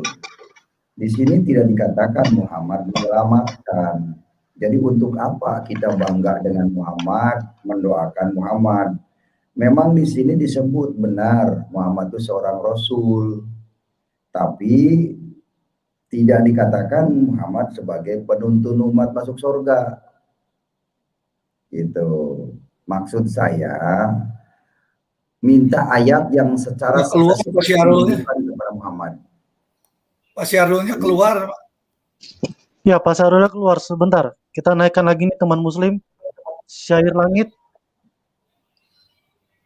Ya. Pak Syahrul tuh masuk lagi, Pak Syahrul. Oh iya. Sinyalnya dia kali. Jadi Pak begini Syahrul. Pak Syahrul, saya minta ayat yang secara spesifik seperti kepada Isa Al-Masih di surat 3 Al-Imran ayat 45 dan ayat 55. Itu maksud saya. Mana ayatnya untuk Muhammad? Pak Syahrul monitor Pak. Suaranya bisa kedengaran. Muhammad akan menyelamatkan. Pak Syahrul. Halo Pak Syahrul. Pak Syahrul. Pak Syahrul. Bukan kali itu Syahrul Mamalihan kayaknya yang diserupakan itu. Oke, ini ada teman kita muslim, Pak Syair Langit. Selamat malam. Malam. Ya, malam. Pak Syair, teman-teman, Pak Syair Langit ini akidah Islam ya. Akidah Islam 99. Oke. Silakan. Saya mau nanya nih. Ya, mana tahu pertanyaan saya dijawab, bisa nambah-nambah ilmu lah ya. Boleh kan? Boleh, boleh. Oke, boleh. Baik. Saya mau menanya nih. Kalau memang Tuhan Yesus adalah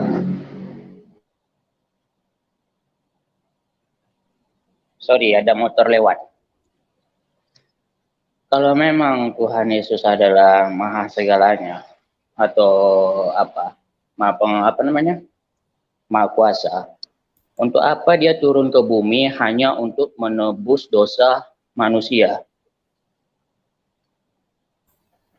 Silakan jelaskan. Baik. Kenapa Yesus menjelma menjadi manusia? Itu menunjukkan dia maha kuasa, bisa menampakkan diri. Beda dengan Allah SWT yang tidak bisa menampakkan diri. Dengan ini untuk menggenapi sifat wujud, karena Allah itu wujud, ada artinya. Itu jawabannya. Boleh saya tambahin? Maaf. Iya, silakan Pak Abdul. Shalom, silakan Pak. Shalom. Ya, Pak. Salah satunya adalah untuk membuktikan Allah itu maha kasih. Bukan cuma Allah yang cuma omdo doang. Dia rela untuk menjelma menjadi manusia, merendahkan diri, diejek, diludahi, dicambuk, dimahkotai duri, sampai disalib. Karena begitu besar kasihnya pada manusia. Sedangkan Allah lainnya cuma omdo doang. Cuma ngomong bahwa saya maha kasih dan penyayang. Tapi kerjaannya cuma omdo doang, nato doang, not action, talk only. Nah, terus, Pak. Ya Pak, boleh saya lanjut? Silakan. Putus-putus suaranya. Ya, Allah kita itu adalah Allah yang maha kasih di dalam Tuhan Yesus. Karena begitu besar kasih Allah pada manusia, makanya dia datang ke dalam dunia untuk menyelamatkan manusia.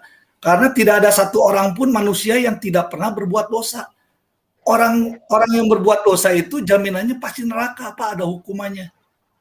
Jadi semua orang berdosa berarti? Semua manusia berdosa berarti? Iya dong, semua manusia berdosa. Cuma berarti dosa waris adalah berarti ya? Iya, dalam hukum, dalam Alkitab itu, ya. Silakan Pak Abdul, jelaskan. Iya, dalam Alkitab itu ada namanya dosa waris. Begini ya, saya jelaskan dosa waris itu. Pak Abdul, maaf Pak Abdul, saya potong.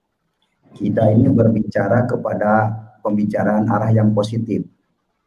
Jangan dialihkan kepada yang menjadi blunder nantinya. Kalau Pak, coba saya jelaskan dulu Pak. Maaf. Coba saya jelaskan dulu Pak. Satu-satu ngomong dulu, satu-satu biar belum Pak Abdul menjelaskan. Kita berbicara ini mengarah kepada yang positif. Saya minta tanggung jawab. Islam itu mengandalkan Muhammad penyelamat di mana ayatnya. Supaya orang yang mendengar ini, yang penonton ini tahu siapa penyelamat, Isa Al-Masih atau Muhammad itu loh. Jangan orang rame-rame beragama tapi mati masuk neraka nantinya, itu loh penting. Ini yang penting. Saya sedang mengirim kepada kepastian Pak, bukan ke hal-hal yang walau-walau. Sorry Pak Kace, saya boleh jelaskan dulu supaya supaya jelas dulu. Kalau di tengah kan nggak akan paham gitu Pak. Bahkan saya nyatakan bahwa Allah SWT itu bukan penyelamat. Bagaimana bukti kasih Allah itu hanya dengan ngomong doang, sedangkan kasih itu adalah perbuatan pengorbanan, bukan cuma ngomong doang. Nah, dibuktikan Allah kita tuh maha kasih. Karena tidak ada seorang pun manusia yang tidak berbuat dosa, maka Allah tuh turun untuk menjelma manusia menjadi manusia yang suci, yang sanggup menghapuskan dosa manusia itu. Saya ceritakan benih dosa itu apa, Pak? Dosa warisan apa? Saya terangkan kalau sesuatu yang besar, dosa-dosa percabulan, perzinahan, dosa pembunuhan, itu datangnya dari mana dosa-dosa besar itu? Itu hanya dari benih kecil, yaitu cuma makan buah itu. Itulah dosa warisan itu dari Adam dan Hawa. Itu dosa-dosa yang besar yang dilakukan oleh manusia, datangnya dari mana? Apa muncul sendiri? Itu datangnya dari benih kecil yang dilakukan oleh Adam dan Hawa. Tidak mungkin buah itu langsung besar, Pak. Itu pasti dari benih yang kecil. Itu aja. Makanya Allah tuh karena begitu besar, waduh, ini keluar ya. Keluar? Iya, masih keluar. Keluar ya? Ya, saya jelaskan. Itu atau dilanjutkan lagi atau gimana nih? Atau nunggu dia lagi? Nunggu dia lagi. Kalau udah keluar, biarin aja. Biar Pak Muhammad Kace dengan Pak Sahrul dulu. Lanjutkan aja. Ya, silakan Pak Saleh. Pak Saleh, Pak Sahrul, bisa monitor suara saya? Tes mic. Ya, kedengaran Pak. Silakan Pak Sahrul. Ya, silakan. Ya, oke, Pak Sahrul, silakan. Mana ayatnya di Al-Quran bahwa Muhammad itu menjamin keselamatan umatnya di hari kiamat? Baik, terima kasih. Saya nggak tahu ya cara Pak Kace bertanya ya. Saya udah katakan dari awal, Rasulullah itu bukan penyelamat, Pak. Ajarannya itulah yang menyelamatkan manusia menuju Allah. Jadi ajarannya, Pak. Rasulullah itu bukan penyelamat, Pak. Iya. Nah, ini yang saya dengar, jawaban ini yang ingin saya dengar dari mulut Pak Sahrul, agar yang menonton channel ini mendapatkannya, bahwa Muhammad ini bukan penyelamat. Begitu Pak Sahrul. Jadi ini yang keluar bukan dari Muhammad Kace, mulut Muhammad Kace yang mengatakan. Jadi ingin perkataan dari Pak Sahrul, Muhammad itu bukan penyelamat. Ya, setuju, saya sepakat. Jadi ya, semua nabi, Pak. Semua nabi, tidak ada yang menjadi penyelamat. Semua nabi. Baik. Tidak ada satu nabi pun yang menjadi penyelamat. Nggak ada. Tapi saya punya keyakinan Pak Sahrul bahwa Isa Al-Masih itu bisa menyelamatkan. Yesus itu bisa menyelamatkan. Saya punya keyakinan itu karena ayatnya ada. Kalau Pak Kace bicara Isa Al-Masih yang bisa menyelamatkan, tetap statusnya sama di dalam syariat Islam. Isa Al-Masih menyelamatkan umatnya lewat ajarannya bagaimana Isa mengajarkan untuk menyembah Tuhan yang satu. Sama pemahaman kita. Tapi kalau Bapak mengatakan Isa Al-Masih menyelamatkan, justru Isa Al-Masih itu hanya anaknya Maryam. yang Allah katakan barang siapa menuhankan dia ke neraka ujungnya. Kalau Pak Kace menganggapnya Isa Al-Masih sebagai juru selamat, ya silakan. Itu urusan Pak Kace. Saya nggak punya ruang untuk membantah itu karena Pak Kace bukan orang Islam. Kalau Pak Kace orang Islam, saya bantai habis-habisan Bapak. Saya sejak kecil kan di Islam, Pak. Jadi paham apa yang saya temukan di Al-Quran, tidak ada Muhammad bisa menyelamatkan. Ajaran Muhammad yang mana yang bisa menyelamatkan masuk surga? Sedangkan ajaran Muhammad hanya perang Badar dan perang Uhud. Nggak usah melebar lagi. Udah kita sepakat. Ajaran mana? Yang Bapak katakan Muhammad itu, ajaran Muhammad itu yang menyelamatkan. Coba ajaran yang mana? Agar La ilaha illallah. Itu ajarannya. Iya, itu pembohongan, Pak. Kalau mengatakan la ilaha illallah itu bohong, buktinya kan ada Tuhan selain Allah, yaitu Yesus, Pak. Pak Kace, kita dialog, nggak usah menyerang. Mengatakan bohong itu tidak patut. Kalau Bapak tidak percaya, itu hak Bapak. Tapi kalau mengatakan itu bohong, itu adalah penistaan. Saya hanya mengajarkan Bapak dari sisi hukum, tidak patut, Pak. Iya, kalau memang Anda, saya mengatakan pembohong itu, mengatakan itu penistaan, silakan buktikan Allah Anda yang Anda sembah. Saya bayar 10 juta kalau bisa membutuhkan Allah yang Anda sembah. Jadi kalau Bapak mencoba memberikan ruang bahwa Allah itu akan saya tunjukkan, jadi di situ tidak pernah Allah berikan justifikasi saya itu seperti ini, tidak bisa. Ruh saja Allah katakan tidak diberi ilmunya kepada manusia melainkan sedikit. Itu ruh, bukan Allah. Itu ciptaannya saja itu. Ruh saja itu Allah katakan jangan bertanya tentang ruh. Aku tidak memberiku ilmu, memberi kalian ilmu melainkan sedikit. Jadi Allah saja itu, Pak, ruhnya saja tidak bisa dibicarakan, apalagi dirinya. Itu Pak Kace. Baik. Kalau Bapak menjawab seperti itu berarti apa yang disampaikan la ilaha illallah itu bertentangan dengan sifat wujud Allah. Sifat 20 itu di mana wujudnya, Pak? Wujud itu, nih saya kasih tahu Pak Kace ya. Wujud itu adalah ada. Jadi bukan dia berwujud seperti apa. Wujud itu ada artinya, Pak. Iya, saya paham, Pak. Saya di Arab juga, saya ngobrol dengan orang Arab. Wujud itu artinya ada. Kalau ada itu bisa dilihat, bisa diraba, bisa didengar. Pak Sahrul, itu namanya ada. Iya. Sama, Pak. Pada saat kita merasa kepanasan, itu kita nggak ngelihat itu panas itu apa ini, gitu loh. Oh, ada penyebabnya, Pak. Ada penyebabnya, matahari, listrik, api, itu ada. Bisa kelihatan, Pak. Iya, betul. Pada saat angin itu bergerak, itu kita nggak ngelihat. Lihat pohonnya aja, indikasinya aja gitu loh. Oh, itu bergerak itu pohon ya. Oh, angin ya. Tapi anginnya mana ya? Nggak kelihatan juga. Gitu, Pak. Iya, Pak Syahrul. Itu ciptaannya saja itu. Tapi ada yang membuktikan. Maksud saya ada yang membuktikan. Jadi gini, Pak. Allah bisa dibuktikannya dengan apa? Saya bayar 10 juta, Pak, kalau Bapak bisa menunjukkan Allah yang ada. Jadi gini, Pak Kace. Bukan hanya ini, bonusnya orang yang mendengar nanti akan mualaf gitu loh. Bonusnya. Enggak gini. Jadi miliaran pun yang Bapak tawarkan ke saya, Allah udah memberikan justifikasi. Jangankan Allah, ciptaanku saja, kalian jangan bicara terlalu jauh. Makanya di dalam konsep Islam itu, Pak, jangan bicara ajarannya dulu, gitu loh. Bicara dulu konsep tauhid. Makanya banyak orang murtad karena kedangkalan tauhid itu sendiri, Pak. Bukan karena dia malah sholat, bukan. Bukan karena boleh dia baru pulang haji. Boleh saya bertanya masalah tauhid, Pak Syahrul?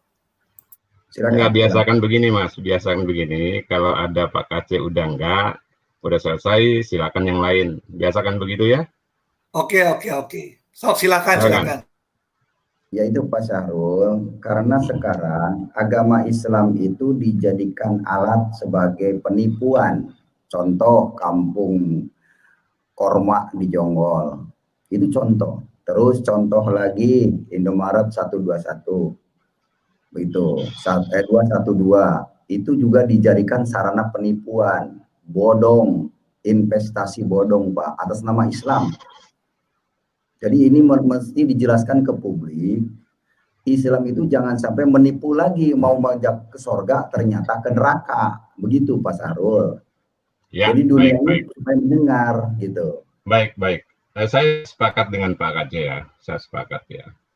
Jadi orang-orang yang mengatasnamakan Islam untuk menipu, mendapatkan keuntungan daripada Islam itu sendiri, mereka itulah yang dijustifikasi Allah sebagai manusia munafik. Ya. Munafik itu tempatnya itu di keraknya neraka. Jauh lebih hina daripada orang kafir. Itulah munafik bahayanya. Contoh kecil saja Pak. Pada saat seorang mengaku Muslim meneriakan Allahu Akbar, membom orang lagi tanpa melakukan apa-apa, orang lagi beribadah, lalu dia mengatakan Allahu Akbar, satu gereja mati. Apakah dia sahih? Tidak. Munafik dia. Dia telah melenceng daripada aturan Allah, bahwa Allah menegaskan di dalam Al-Quran, satu jiwa sama hanya dengan membunuh manusia seisi bumi ini. Itu saking adilnya Allah terhadap manusia. Baik. Saya mau bertanya ke Pak Sahrul. Anda ini dengan Allah yang Anda sembah itu jauh apa dekat? Dalam dimensi Allah itu dekat. Dalam dimensi manusia itu jauh. Baik. Buktinya apa? Bahwa Anda dekat dengan Allah. Justifikasi Allah sendiri, jangan kalian menganggap aku jauh. Aku lebih dekat daripada urat-urat lehermu. Artinya, maha kuasanya Allah dalam memantau manusia itu diibaratkan sedekat urat lehernya. Saking dekatnya Allah itu dengan manusia. Artinya apa? Begitu Allah memantau, melihat, mengamati bagaimana pahala dan dosa manusia. Itu Pak Kaceh. Baik, apakah Pak Sahrul sudah bertanya kepada Allah, apa sholat 5 waktu itu perintah Allah, ada perintah agama? Kalau kita tidak bisa bicara ke Allah, karena Rasulullah ada menyampaikan, inilah oleh-olehku tentang Isra Mi'raj, yaitu sholat 5 waktu. Yaitu tadi, atiullah wa ati Rasul. Berarti Bapak dekat dengan Allah tapi tidak bisa komunikasi dengan Allah ya? Kami berkomunikasi setiap saat, bukan hanya di sholat saja. Setiap saat, pada saat hembusan napas kami bertasbih kepada Allah. Anda jangan mengalihkan jangan menambahkan kata tasbih. Saya tidak akan membahas itu. Saya akan bicara, Pak Kaceh, sebentar. Saya berbicara pada narasi keimanan saya. Iya. Makanya. Jadi setiap hela nafas orang Islam itu pada saat dia berzikir, itulah komunikasi. Jadi Bapak nggak bisa menganulir itu. Iya, apa jawaban dari Allah itu sendiri kalau Anda komunikasi dengan Allah? Seperti saya ngomong dengan Pak Sahrul, tanya jawab. Pak Sahrul, apakah benar sholat 5 waktu itu perintah Allah? Ya. Tentu Pak Sahrul menjawab, oh iya, sholat itu perintah Allah. Nah itu namanya tanya jawab Pak. Sekarang Pak Sahrul komunikasi dengan Allah apa yang dibuktikan? Kita sekarang ini bukan tanya jawab nih. Hah? Bukan tanya jawab ini. Ini kan bertanya, sampel Pak. Misalkan Pak Sahrul ngomong dengan Allah, tentu Allah memberi jawaban dong. Ya. Ibaratnya saya ngobrol dengan Pak Sahrul, taruhlah misalkan Pak Sahrul ini Allah. Saya tanya ke Pak Sahrul apa Allah apa benar sholat 5 waktu itu perintah Allah? Begitu. Terus Allah menjawabnya, gimana jawaban Allah? Udah jelas Allah mengatakan, mintalah kepadaku, niscaya akan aku beri. Itulah jawaban Allah. Itulah jawaban Allah. Jadi minta itu Pak Kaceh, gini, yang harus dipahami oleh kawan-kawan di luar Islam, minta itu bisa di dalam posisi sholat, bisa di luar sholat, dan kapanpun. Jadi itu umum itu Pak Kaceh. Iya, iya, kata mintalah itu adalah kalimat perintah, mintalah. Beda dengan mengabulkan. Misalkan, Pak, saya minta uang dong. Berapa lu mau butuh? 1 miliar. Nih, ambil di rekening. Nah, itu jawabannya, Pak. Minta dan kabulkan itu adalah asas sebab akibat, Pak. Itulah hukum aksi reaksi itu, Pak. Aksinya itu adalah meminta, reaksinya itu atau implikasinya itu adalah pengabulan. Jadi itulah hukum sebab akibat, Pak. Kembali ke topik, Pak. Apakah benar sholat 5 waktu itu perintah Allah? Ya, benar. Benar ya? Yep. Terus, kenapa yang nabi yang lain tidak melakukan sholat perintah, sholat 5 waktu kepada Musa, kepada Ibrahim, kepada Isa? Baik, disitulah dikatakan bahwa Rasulullah itu adalah penyempurna para nabi-nabi sebelumnya. Apa diantaranya? Menyempurnakan nilai sholat 5 waktu. Sebelumnya tidak terjadi sholat 5 waktu. Kadang 2 waktu, kadang 3 waktu. Di antaranya itu, Pak. Makanya Rasulullah, Allah beri label, dimaterikan oleh Allah di dalam surat Al-Ahzab, bahwa beliaulah penutup para nabi. Tidak satu pun nabi sebelumnya tertera termaterai penutup para nabi, hanya Rasulullah SAW saja. Baik, Bapak mengatakan frase Nabi Muhammad penyempurna. Apanya yang disempurnakan oleh Muhammad di dunia ini? Baru saya katakan tadi bagaimana penghambaan manusia terhadap Sang Holik. Sholat 5 waktu, itulah bagian daripada yang disempurnakan. Sebelumnya tidak ada 5 waktu. Baik, apakah Pak Sahrul tidak hafal hadisnya sholat itu? Bukankah sholat itu tiang agama? As-sholatu imaduddin, man aqamaha faqad aqamadin, wa man taraka faqad hadamadin. Bukankah itu hanya tiang agama, bukan ibadah? Pak Kate, maksudnya apa ini? Iya, maksudnya kan Pak Sahrul mengatakan sholat itu perintah Allah, menyembah Allah. Ya. Ya. Sementara hadis mengatakan bahwa sholat itu tiang agama, bukan ibadah kepada Allah. Di mana masalahnya, Pak? Masalahnya beda. Sholat dianggap menyembah Allah, sementara hadis mengatakan sholat itu tiang agama. Untuk ciri khas orang Islam itu harus melakukan sholat 5 waktu. Ya. Nah, yang saya tanyakan di mana ayatnya sholat 5 waktu itu menyembah Allah? Menyembah Allah itu adalah untuk mengingat Allah.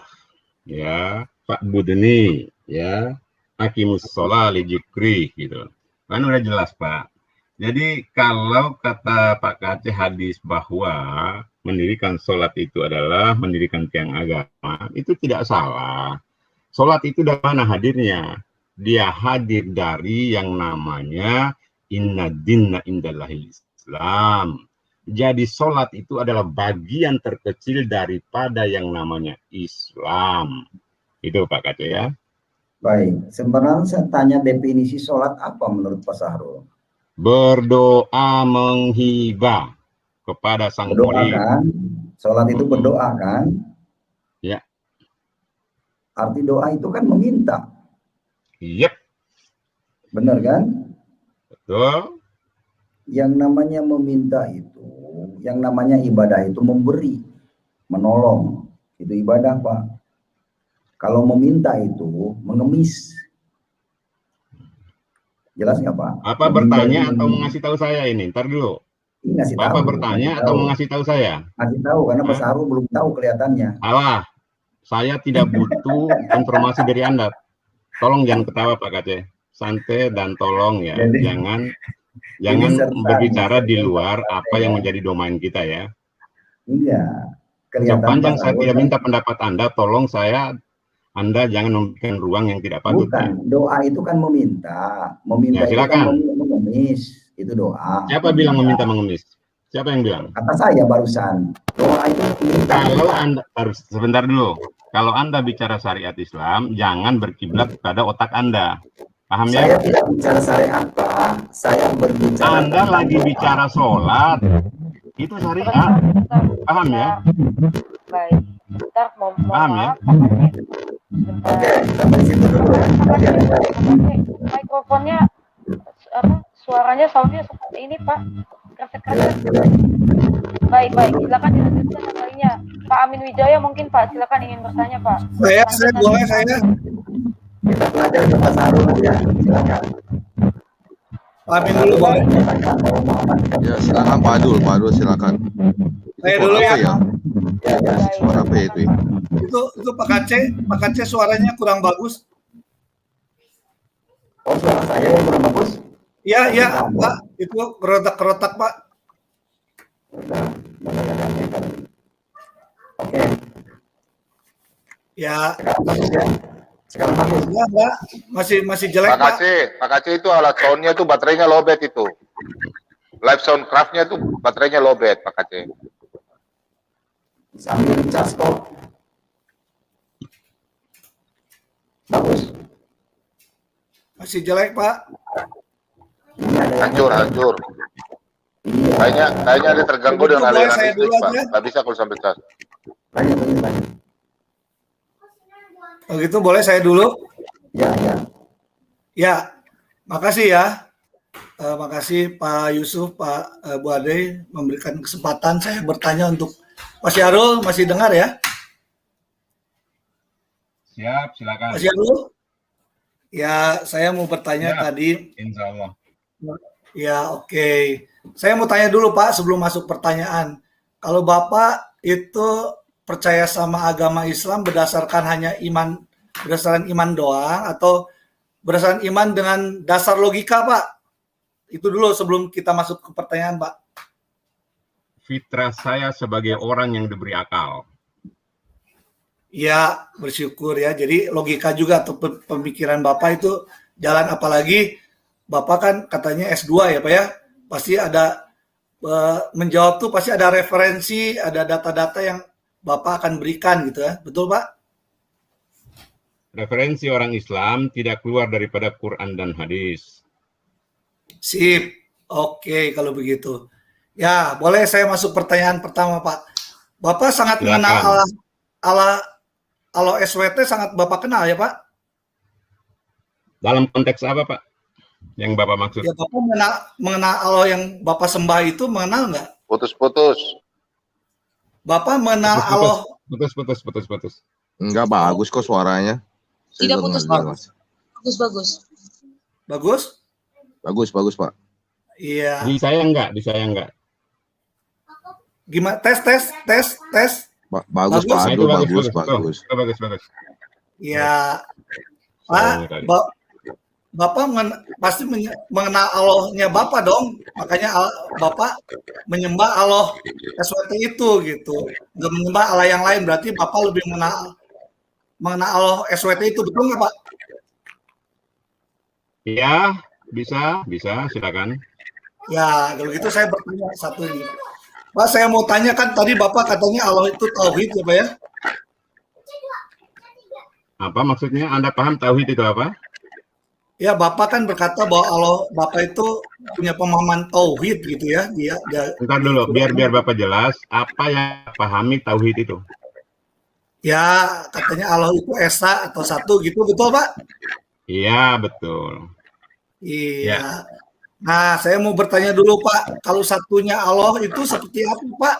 Seperti satu batang lidi, segi 4, segi 8, kubus, balok, atau seperti Mars, bumi, Jupiter? Bisa Bapak jelaskan dan analogikan nggak Pak? Satu dalam dimensinya, tidak satu pun yang menjelaskan keadaannya, termasuk Rasulullah. Jadi, bagaimana bisa Bapak mengenal Allah?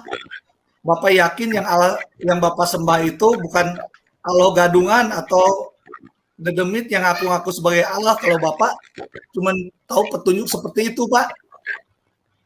Bapak Kalau misalnya konsep, gitu ya. Oke, udah saya tangkap. Udah saya tangkap ya. Jadi kami mengenal Allah itu daripada ajaran Rasulullah. Tapi kami tidak bisa mengenal Allah tanpa menerima Rasulullah sebagai utusan terakhir. Jadi bukan ucuk-ucuk kami dengan akal Allah seperti apa, tidak. Ya. Jadi Bapak mengenal Allahnya Bapak itu berdasarkan dari Muhammad gitu ya Pak ya, Nabi Muhammad ya? Iya, betul. Dari perkataan-perkataannya ya? Ya. Oke. Kalau gitu saya nanya lanjut nih Pak. Silakan. Nah, di Quran kan dikatakan Allah itu bersemayam di atas ars, gitu ya Pak ya? Iya. Ya, juga pernah bertemu Muhammad waktu Isra Mi'raj di langit ke-7, Pak. Ya, Sidratul Muntaha. Nah, juga dekat katanya tadi Bapak katakan dekat dengan orang-orang beriman lebih dekat dari urat nadi. Nah, saya mau dulu Pak. Hah? Urat leher. Ya, urat leher. Hadis. Urat leher. Ada juga dibilang urat nadi lah. Urat leher kan hampir sama diterjemahkan juga ada yang urat nadi gitu. Betul nggak Pak? Boleh, silakan. Nah, saya tanya dulu Pak, kalau ars itu di mana dulu Pak? Sebelum kita lanjut gitu, ke yang lain. Sampai sekarang tidak ada petanya Pak. Ars itu menuju kemana itu nggak ada petanya Pak. Ya, tapi ada juga kan firman Allah yang katakan Allah itu ada di langit. Betul nggak Pak? Ya, betul. Allah itu ada di langit nggak Pak? Di ars ya. Ya di ars, tapi kalau itu ada di langit ada nggak ayat Qurannya? Arsi. Iya Pak, ada di ars itu ada di langit atau di bumi Pak? Pada dimensinya. Pada dimensinya maksudnya? Maksudnya di Pak? Keilahiannya. Ya jadi ada di mana nih Pak? Ini Pak Abdul ya, sebelum jauh ya. Kami di dalam Islam ini Pak tidak bisa menerangkan sesuatu yang tidak diberi penjelasan. Ruh saja udah saya sampaikan ke Pak KT saja. Rasulullah itu ditegur. Bila ada umatmu yang bertanya tentang ruh, katakan Muhammad, tidak kuberi ilmu tentang itu, melainkan sedikit. Ciptaannya saja Pak, kami dilarang untuk membahas sepanjang kita tidak diberi informasi yang lebih kuat atau untuk membahasnya lebih jauh. Jadi mohon maaf Pak, kalau pertanyaan Bapak tentang Allah itu terlalu jauh ya. Nah, kalau begitu saya tadi kan Bapak berkata bahwa Bapak mengenal Allah itu dari perkataan Muhammad, betul nggak Pak? Ya, betul. Nah, sekarang saya tanya dulu perkataan Muhammad yang mana yang membuat Bapak itu sangat mengenal Allah Bapak?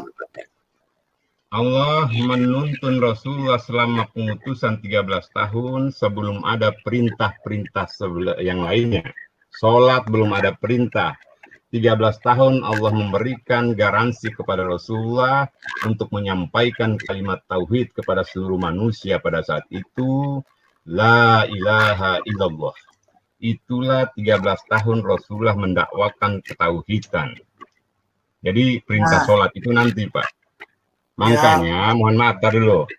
Makanya Pak, sebelum kita melakukan sholat, sebelum kita ngaji, pelajari dulu tentang tauhid agar tidak gampang murtad di agama Allah. Sebab murtad itu janji Allah di neraka jahanam tempatnya. Ya, tadi saya menanyakan masalah tauhid, Bapak juga nggak bisa menjelaskan, Pak. Masalah ars aja Bapak nggak bisa menjelaskan gimana? Gimana Bapak bisa menjelaskan masalah tauhid, Pak? Pak, sorry. Jangan, Pak, gini Pak. Bapak harus paham keadaan orang yang Bapak tanya. Keadaan orang yang Bapak tanya ini beriman terhadap Allah itu tidak bisa dibahas tentang keberadaannya, tentang bagaimananya. Maksudnya begini Pak, kan kita punya logika, kata Bapak tadi, Bapak juga berpikir secara logika. Bagaimana Bapak bisa kenal Allah yang kata Bapak itu, petunjuknya aja nggak jelas. Gini Pak, saya kasih analogi sama Bapak ya, supaya Bapak jelas. Halo? Aduh, itu Kresek. itu dari Pak Kace, Pak Kace. Pak Kace. Pak udah dimut itu. Enggak, Pak Kace tadi buka itu. Ya, lanjutkan Pak ya. Saya kasih contoh analogi ya, Pak, sama Bapak ya. Silakan. Begini Pak, misalnya Bapak mau mengenal saya nih ya Pak ya. Bapak mengenal, terus saya kasih petunjuk sama Bapak, saya kasih tahu. Ini saya tuh ya, saya yang kasih tahu sendiri, bukan orang lain. Saya sendiri nih kasih tahu sebagai manusia. Bapak mau mengenal saya kasih petunjuk sama Bapak. Pokoknya tidak ada yang sama dengan saya. Apa Bapak bisa mengenal saya, Pak? Bisa, Pak. Gimana caranya coba? Bagaimana Bapak bisa bertemu di jalan aja sama saya, Bapak belum tentu tahu, Pak. Kalau saya kasih petunjuk pokoknya nggak ada yang sama dengan saya. Bapak bisa kenal saya? Bapak coba logis. Bapak kasih petunjuk ke saya kan tadi? Iya, kasih petunjuk sama Bapak. Pak, saya apa kasih ilustrasinya, Pak? Apa ilustrasinya, Pak? Petunjuknya apa itu, Pak? Iya, petunjuknya yaitu pokoknya nggak ada yang sama dengan saya. Itu petunjuk saya, Pak. Bapak bisa kenal saya? Bisa. Gimana? Lewat tulisan Bapak? Mana tulisan saya Abdul aja. Tuh, Bapak bisa kenal Abdul. saya, Pak? Abdul. Satu juta manusia yang bernama Abdul akan saya cari. Nah, karena Bapak manusia. Manusia. Iya, betul, Pak. Maksud saya, Pak, saya aja manusia nih, manusia yang nyata, nyata real. Cuma dikasih tahu pokoknya, ya nggak ada yang sama dengan saya, Bapak tidak akan tahu saya, Pak. Bapak berpas-pasan sama saya pun. Siapa bilang? Saya kan udah jawab, Pak. Saya akan kejar Bapak. Kalau nama Bapak Abdul, saya kejar Bapak. Karena Bapak manusia. Ya coba aja kejar, Pak. Nah, gini pasti. Seluruh dunia pasti ketemu itu. Nggak bisa. Gini, Pak. Logikanya begini, Pak. Ya, saya aja manusia yang nyata, yang Bapak bisa cari katanya tadi, Pak. Cuman pokok kata saya bilang pokoknya nggak ada yang sama dengan saya. Bapak itu pasti kelimpungan, berat carinya. Seluruh dunia yang namanya Abdul dicari, terus nggak ada ciri apa-apa. Bapak bisa kenal saya? Berpas-pasan juga nggak akan. Bapak berpas-pasan di jalan sama saya, Bapak nggak akan tahu saya. Apalagi dengan Allah yang kata Bapak tidak terlihat, Pak. Bapak nggak bisa lihat. Bagaimana bisa Bapak bisa kenal dengan bisa membedakan antara demit, setan, atau Allah yang tidak terlihat? Banyak yang tidak terlihat. Virus juga tidak terlihat, Pak. Bakteri tidak terlihat. Bagaimana Bapak bisa membedakan ini itu Allah gitu? Kalau Bapak yang bilang bakteri tidak terlihat? Siapa yang bilang? Ya, dilihat kasat mata begini, Pak. Maksudnya dilihat begini. Pak. Kalau ilustrasi hati-hati. Iya, saya kan belum selesai di situ, Pak. Jadi dengan dilihat mata aja, nih, saya tuh ya, saya nyata Bapak bisa lihat. Apalagi bakteri kan harus diselidikinya dengan mikroskop, dengan pengetahuan. Nah, saya aja yang nyata manusia, hanya kasih petunjuk pokoknya tidak ada yang sama dengan saya, Bapak tidak kenal saya, tidak akan tahu saya, Pak. Apalagi dengan Allah yang kata Bapak tidak terlihat, yang tidak berwujud, bagaimana bisa mengenal Allah? Bapak bisa yakin bahwa yang Bapak sembah itu Allah yang benar, Pak. Tidak tertukar dengan dedemit atau setan yang ngaku-ngaku sebagai Allah. Maksud saya begitu, Pak. Makanya saya paham. Ilustrasi Bapak pada dimensi manusia bisa terkejar sampai kapanpun sepanjang orang itu mengarungi dunia untuk mencari Bapak. Bisa. Tapi kalau Allah, ya coba. Nggak bisa, Pak. Jadi gini, sepanjang Bapak manusia dan masih hidup, itu cara kerja dalam bentuk apapun tingkat cyber tingkat tinggi, Bapak akan ditemukan. Ya, boleh lah. Terus sekarang dengan Allah gimana bisa menemukannya, Pak? Saya kan udah katakan dari awal, Pak, apa yang Bapak mau Bapak temukan, ruhnya saja tidak bisa kami bicarakan. Ciptaannya saja. Iya. Pak, jadi paham, Pak. Ya. Bapak kalau bertanya jangan berasumsi tentang Bapak, gitu ya, Pak. Bukan, Pak. Kalau saya udah jawab. Loh, saya kan udah katakan tadi dimensi Allah itu bukan dimensi manusia. Jadi jangan berilustrasi kepada manusia. Perkara Bapak tidak beriman kepada apa yang saya imani, Bapak jangan berasumsi sendiri. Bukan, Pak. Oke. Tapi kan kita lagi bicara logika, kata saya juga, Pak. Bapak kan katanya beriman dengan juga logika. Sebentar. Ya. Logika itu adalah syarat dasar kita mencermati, menganalisis sesuatu. Tapi logika itu tidak bisa mencapai sesuatu yang goib. Itulah yang namanya iman. Nah, jadi apa dasar iman itu? Apa dasar iman itu? Ya. Dari awal saya katakan, kami mengenal Allah, kami mengenal ajarannya lewat Rasulullah Sallallahu Alaihi Wasallam. Itulah bentuk kami beriman kepada apa yang diwahyukan oleh Allah lewat Rasulnya. Itu, Pak. Nah, begitu ya, Pak ya. Oke. Iya. Ini ya itu terserah Bapak sih ya. Yang penting saya berkata bahwa kita itu bukan terserah saya, Pak. Bukan terserah saya. Itulah ajaran yang dipahami oleh orang Islam lewat firman Allah. Bukan terserah saya, nggak boleh begitu. Ya berarti orang Bapak Islam yang itu, mengatakan terserah saya itu orang Islam bodoh namanya itu. Gini Pak, berarti Bapak berkata itu mengenai Allah itu kan dimensinya lain ya Pak ya? Betul nggak? Dimensinya nggak akan bisa kita tahu dimensi berapa itu. Dimensi 100 atau dimensi arsnya aja Bapak nggak tahu di mana. Nah, bagaimana bisa Bapak kenal gitu Pak dengan secara logika Pak? Jangankan aras Pak, langit ke-1 aja kita nggak tahu. Di mana langit ke-1 itu? Iya, Bapak tahu langit ke-1 di mana? Ya, begini Pak. Bagaimana langit 1 aja Bapak nggak tahu, ars juga nggak tahu, Bapak nggak bisa jelaskan. Bagaimana Bapak bisa mengenal? Sekarang begini. Tunjukkan literatur mana, profesor pangkat 10 mana yang bisa menemukan langit ke-1. Tunjukkan. Justru kita di Alkitab tuh nggak ada langit ke-1, ke-2, ke-3, Pak. Mohon maaf, jangan bicara Alkitab. Mohon maaf. Ya. Saya tidak akan berbicara sesuatu yang tertolak. Mohon maaf. Ya makanya Pak, saya nggak bisa jawab langit ke-1, ke-2 itu nggak tahu Pak di mana. Artinya apa? Ciptaannya saja tidak terjangkau oleh akal dan pikiran manusia. Bagaimana penciptanya? Itulah konklusinya Pak. Saya setuju dengan Pak Syarul bahwa langitnya aja Bapak tidak akan tahu, belum kenal Pak di mana. Arsnya aja Bapak tidak bisa jelaskan. Bagaimana Bapak bisa mengenal Allah yang Bapak sembah itu benar, Pak.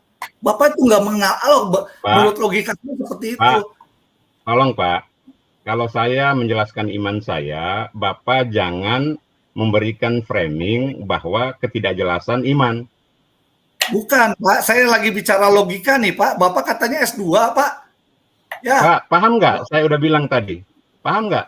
Logika tidak cukup untuk memahami. Makanya dengarin kalau dikasih tahu. Iya, coba Bapak nggak ada ruang Anda untuk membantah saya. Perkara Anda masih kafir urusan Bapak. Tapi Bapak nggak punya ruang menyerang saya terhadap pertanyaan Bapak. Paham? Bentar, ini sebentar saya mau jelaskan. Sebentar Pak Bobom. Ini diskusi dua arah. Ini diskusi dua arah Pak Syahrul. Jadi buat bagi saya tidak menjadi masalah kalau dua arah gitu. Silakan Pak Abdul dilanjutkan. Nanti saya lanjut ini debat kepada Pak Amin Wijaya. Jawab, biar jelas. Ini debat atau tanya jawab? Kalau ditanya dijawab saja tidak apa-apa Pak. Dan ini diskusi dua arah seperti itu Pak. Saya udah jawab. Kenapa dia bantah? Ya sudah, Pak Syahrul jangan marah-marah. Kalau marah-marah nanti stop. Ada apa ruang dia membantah saya? Silakan dilanjutkan. Silakan dilanjutkan Pak Abdul. Ya, Bapak tolong ya. Pak Abdul, tolong ya. Pak Abdul dengerin saya Bapak ya. Ya. Kalau Bapak bertanya, saya silahkan Bapak. Tapi pada saat saya menjawab, perkara Bapak menolaknya, itu ruang Bapak. Paham nggak? Iya, betul Pak. Makanya tapi jangan mengarahkan penolakan itu ke saya. Paham? Iya. Jaga kalimat Bapak, ya? Iya. Ya, kan saya bilang Pak, tadi saya bilang kita bicara masalah logika juga Pak. Katanya Bapak kan S2. Kalimat Bapak yang apa sih maksud Bapak S2, S3, apa maksud Bapak ini? Ya katanya Bapak kan kuliah sampai S2, berarti logikanya jalan dong Pak.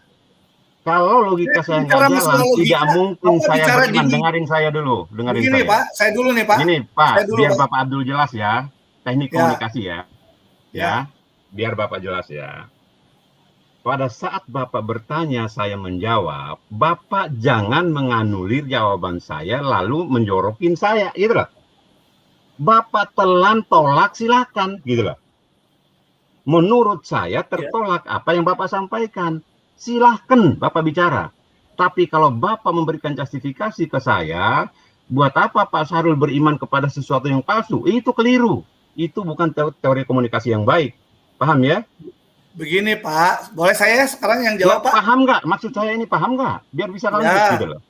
Justru, ya? Pak, justru paham Bapak itu, justru Pak, saya mesti jelasin dulu. Paham nggak? Begini Pak, saya paham maksud Bapak. Oke, Bapak, silakan. Begini Pak, berarti Bapak tuh ya, jawaban Bapak mau kemana-kemana juga terserah Bapak kan sebetulnya. Mau pertanyaan 1 tambah 1 10 juga terserah Bapak sih sebetulnya Pak, betul nggak? Itu kacau, itu analogi Bapak kacau. Nah, 1 tambah 1 10 berarti namanya kurang ajar. Nah, paham Pak, nggak? Analogi betul, Bapak salah. Menurut paham saya nggak? juga Bapak jawabannya seperti itu Pak, maaf Pak.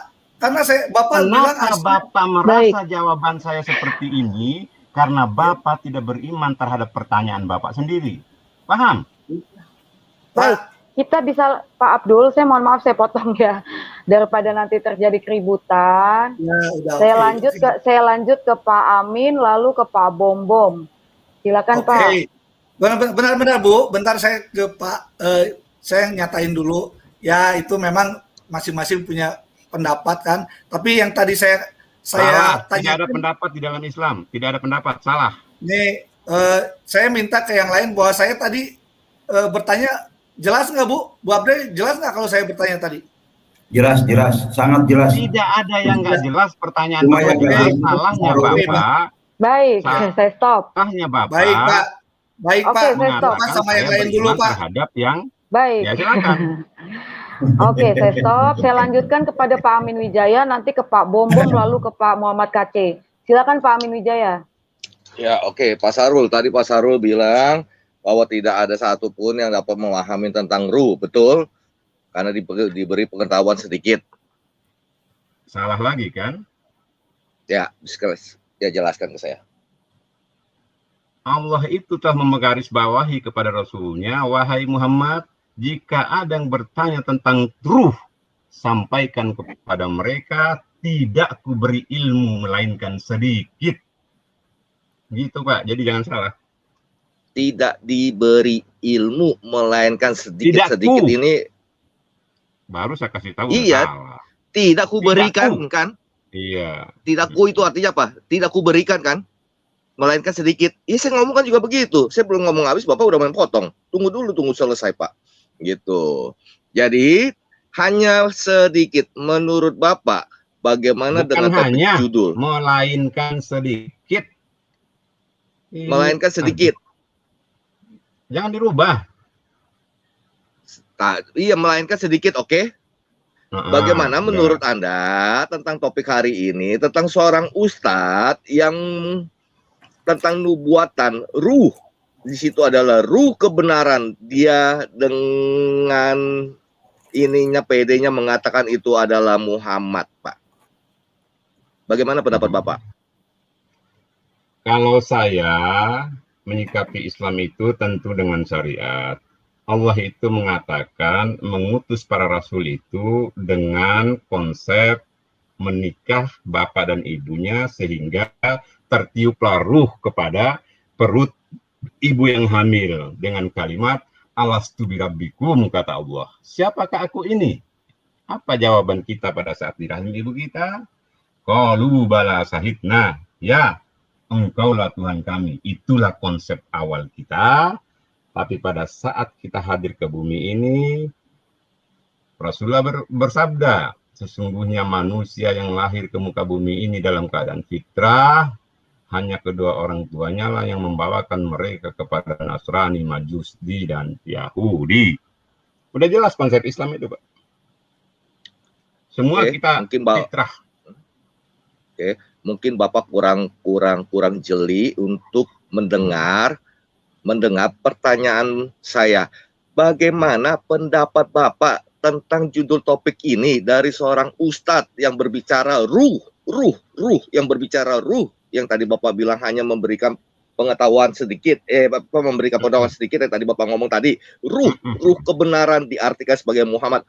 Saya tidak berbicara hal yang tadi Bapak jawab. Bagaimana pendapat Diputar Bapak? saya lagi, saya nggak dengar itu kalimatnya. Saya nggak bisa memberikan interpretasi terhadap yang tidak saya dengar. Diputar saja, siapa yang bicara itu? Saya nggak dengar, Pak. Bapak nggak dengar yang judulnya tadi itu, ruh kebenaran itu adalah Muhammad dari seorang ustadz? Ya, dia bawa dalil apa? Mungkin saya kurang mendapatkan ilmu. Dalilnya apa yang dia bawa? Gitu loh, biar bisa kita bahas gitu loh, Pak. Saya nggak bisa berinterpretasi terhadap sesuatu yang tidak saya dengar. Kalau judulnya sih itu sih. Kalau ruh kebenaran itu, kalau tentang ruh kebenaran itu, apakah ada ruh kebenaran di dalam konsep dalam agama Islam, Pak? Ruh itu adalah sesuatu yang suci yang Allah tiupkan kepada manusia untuk hidup. Itulah konsep Islam, Pak. Oke, saya ulangin lagi. Apakah ada konsep di dalam Islam tentang ruh kebenaran? Ruh kebenaran, jangan dipotong. Ruh kebenaran. Kalau saya tidak pernah membaca, mungkin saya belum jauh membaca. Yang dibahas di dalam Islam itu, ruh itu adalah ruang Allah, kuasa Allah, sebagai pengantar fisik manusia agar hidup. Itu saja pembahasan dalam Islam itu. Nggak ada ruh kebenaran, saya belum baca ya. Kalau saya masih kurang ilmunya mungkin. Ada dalam konsep Islam tentang kebenaran, saya tidak berbicara dengan hanya ruh saja, tapi ruh kebenaran, Pak. Apakah ada dalam konsep Islam, Pak? Saya udah 3 kali saya ngomong, Pak. Kan saya udah jawab, Pak Amin. Sejauh ini, ruh kebenaran saya belum baca. Kalau Pak Amin punya data, silakan. Gitu loh. Paham nggak? Oke, clear. Jadi tidak ada konsep di dalam Islam tentang ruh kebenaran. Yang ada hanya di dalam Alkitab, ya. Jadi sorry Pak Amin. Kalau Anda bicara Alkitab, sorry, saya tutup ya.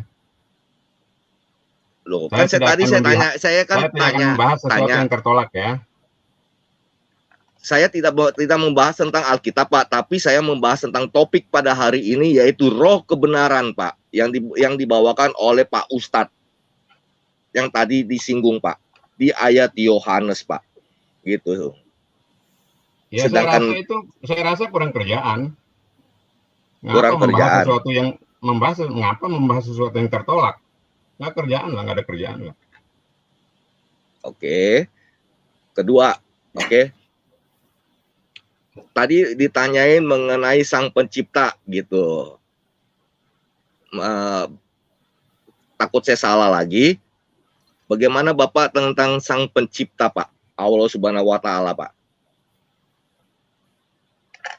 Sang Pencipta itu adalah Allah Subhanahu wa Ta'ala yang ada sebelum dan berakhir, tidak ada ujungnya.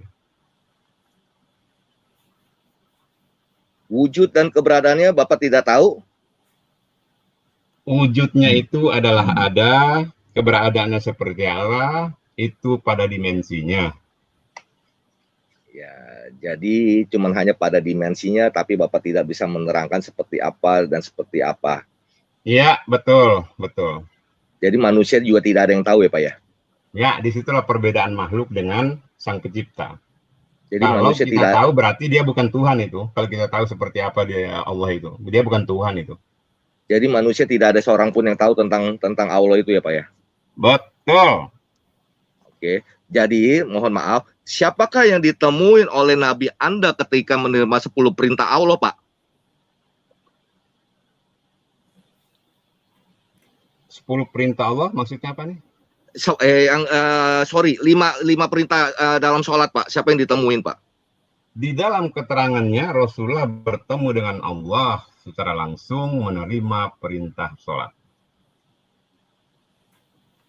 Tadi katanya manusia saat tadi nggak ada satu pun yang tahu, Pak. Tidak ada satu pun yang tahu tentang Allah, Pak. Nggak ada yang bertemu dengan Allah, Pak. Dengar dulu, Pak Amin. Manusia yang saya maksud itu Pak Amin, Sahrul, dan Kace gitu loh. Kita kan bukan nabi. Kita bukan rasul.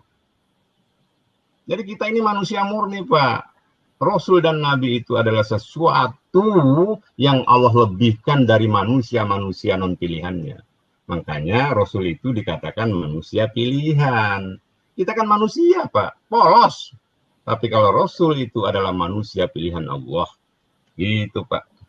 Bapak jadi harus menuruti aja yang tadi syariat itu ajarannya, betul ajaran daripada Rasul, oke? Yang tadi Bapak bilang Rasul bukan penyelamat, tapi ajarannya penyelamat, oke? Islamnya, Pak, yang dibawa itu, Pak. Ya, sekarang Rasul Anda sudah bertemu dengan Allah. Berarti sudah tahu tentang Allah. Face to face tentang Allah. Tolong bawakan ayatnya di mana dari ajaran dari Rasul Anda ketika bertemu dengan Allah, apa yang dia tuliskan, Pak? Baik bentuknya, baik wujudnya, baik apanya, Pak? Oh ya. Jadi saya katakan kepada semua muslim maupun di luar muslim, tidak ada keterangan Rasulullah menceritakan bagaimana parasnya Allah. Tidak pernah ada. Jadi gitu Pak Amin penjelasannya.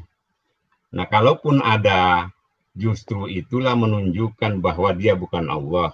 Boleh jadi itu Rasulullah itu hanya diperlihatkan apa, wallahu a'lam bishawab. Jadi Rasulullah tidak menjelaskan seperti apa paras Allah. Jadi tidak dijelaskan, hanya Rasul Anda sendiri yang tahu ya Pak ya? Umatnya nggak boleh tahu ya Pak ya? Ya, sejauh ini tidak. Rasul pun tidak pernah mengaku saya tahu wajah Allah, tidak pernah. Tidak pernah dia bilang tahu, hanya saja beliau menerima langsung dari Allah. Itu saja kalimatnya. Oh, itu kan perkataan dari Rasul, itu iman Anda, oke? Ya, jadi betul. pada intinya yang hanya tahu hanya Rasul saja, umatnya tidak diberitahu, begitu ya Pak ya? Ya, betul, betul. Oh, jadi bingung juga jadinya, tapi kan nggak apa-apa, kalau bingung mah boleh nanya dong Pak, begitu seharusnya boleh, boleh, seharusnya Pak. begini saya Bapak perumpamaan tolak Pak. sekalipun boleh. Oh ya jelas saya punya hak kok untuk menolak Pak gitu, dan untuk membantah, iya punya hak ada ruang saya untuk membuat Anda percaya, tidak ada. Pak Amin, Bu Abri, bentar aja Pak Amin. Saya pernah pernah baca ada di ayat Al-Quran katakan jangan bertanya kepada Nabi. Ada nggak itu ya? Ada. Tidak boleh umat bertanya. Ada ya? Jadi gini, boleh bertanya, boleh, tapi kata Allah di sana, jangan bertanya kepada Nabi sesuatu yang menyusahkan dirimu sendiri. Ya contohnya ruh. Buat apa? Nggak ada ayatnya. Coba tampilkan ayatnya dulu, Pak Amin. Saya lupa ayatnya itu. Ada. Bukan seperti Pak Sarul sampaikan beda. Saya pernah baca beda, Pak. Silakan di-search. Ya tolong cari itu, Pak. Itu ayat itu jangan bertanya kepada Nabi apa yang kamu tidak tahu. Oke, saya tambahkan sedikit ya, sebentar. Saya tambahkan sedikit, itu di Quran 5 ayat 101 sampai dengan 102. Tapi setelah ini saya lanjutkan ke Pak Muhammad KC.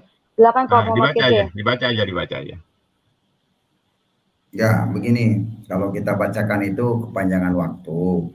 Oh, gitu. Jadi sekarang begini aja lah, para pemirsa penonton YouTube channel Pak Yusuf Manubulu malam ini, saudara sudah mendengar dari Pak Saharul sendiri, dari mulut Pak Saharul mengatakan bahwa Muhammad tidak bisa menyelamatkan.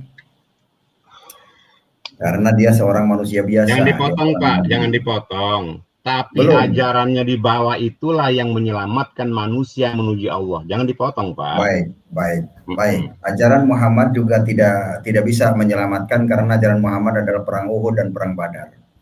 Jadi tidak perlu ditiru ajaran seperti itu.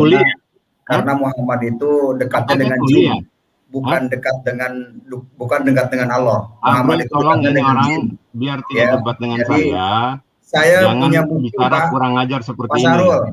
Pak Sarul, dekat dengan jin itu kan sudah ada ayatnya di surat 72 Al-Jin ayat 19 Pak Sarul, baca Quran. Saya paham Anda orang cacat mental. Enggak. Jadi saya udah katakan dari awal. Bu Abre udah katakan dari awal. Sebentar, iya tapi ini Pak tidak Syarul, berdebat gitu loh. Pak Syarul juga jangan. Tolong jangan ya. Tolong ya. Iya, sebentar. Tolong ya. Baik. Tapi Pak Syahrul juga, kalau bisa jangan menghina fisik orang ya Pak ya. Loh, jangan menghina cacat mental juga, tidak boleh. Kenapa Pak Adri diam? Lurusin kaca. Tidak boleh. Silakan Pak Kaceh. Coba Anda luruskan kaca. Luruskan Anda kaca. Sebentar. Lihat saudara penonton ya. Inilah keadaan kawan-kawan yang notabene mengatakan punya Tuhan. Ya pantas saja saya mengatakan semua yang kalian sampaikan tertolak.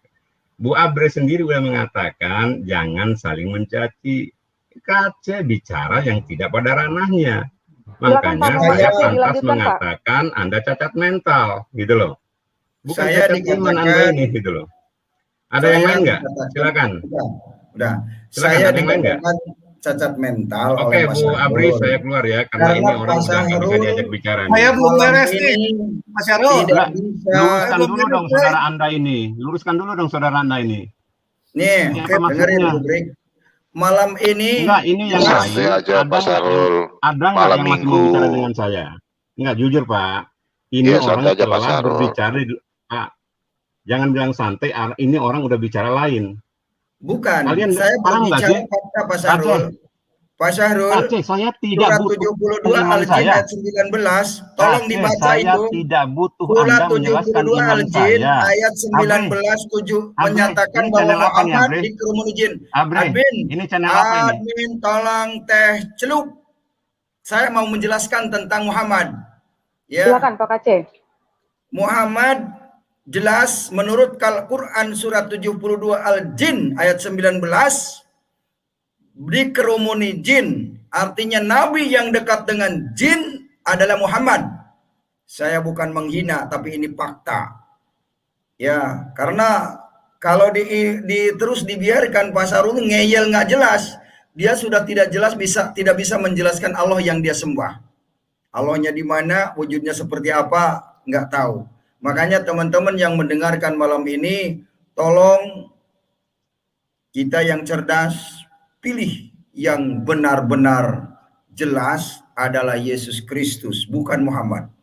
Saudara mengikut Muhammad rugi, karena jelas Muhammad hanya dekat dengan jin, tidak ada dekat dengan Allah. Mau Pak Syahrul tadi muter-muter katanya Allah lebih dekat daripada urat lehernya, tapi dia tidak bisa komunikasi dengan Allah. Itu menandakan pembohongan publik. Ya, bahkan malah dia menghina secara pribadi Muhammad Kaceh adalah cacat mental. Padahal dia sama sekali tidak tahu siapa saya. Dia tidak bisa menyanggah dalil yang benar. Dia adalah mau menutupi kebenaran dengan kebohongan. Pemirsa semuanya yang mendengarkan malam ini, jangan mau dibohong-bohongi dengan pengajaran penipu. Karena banyak yang mengatasnamakan agama untuk menipu bangsa Indonesia. Terima kasih closing statement malam ini. Tuhan Yesus memberkati. Haleluya.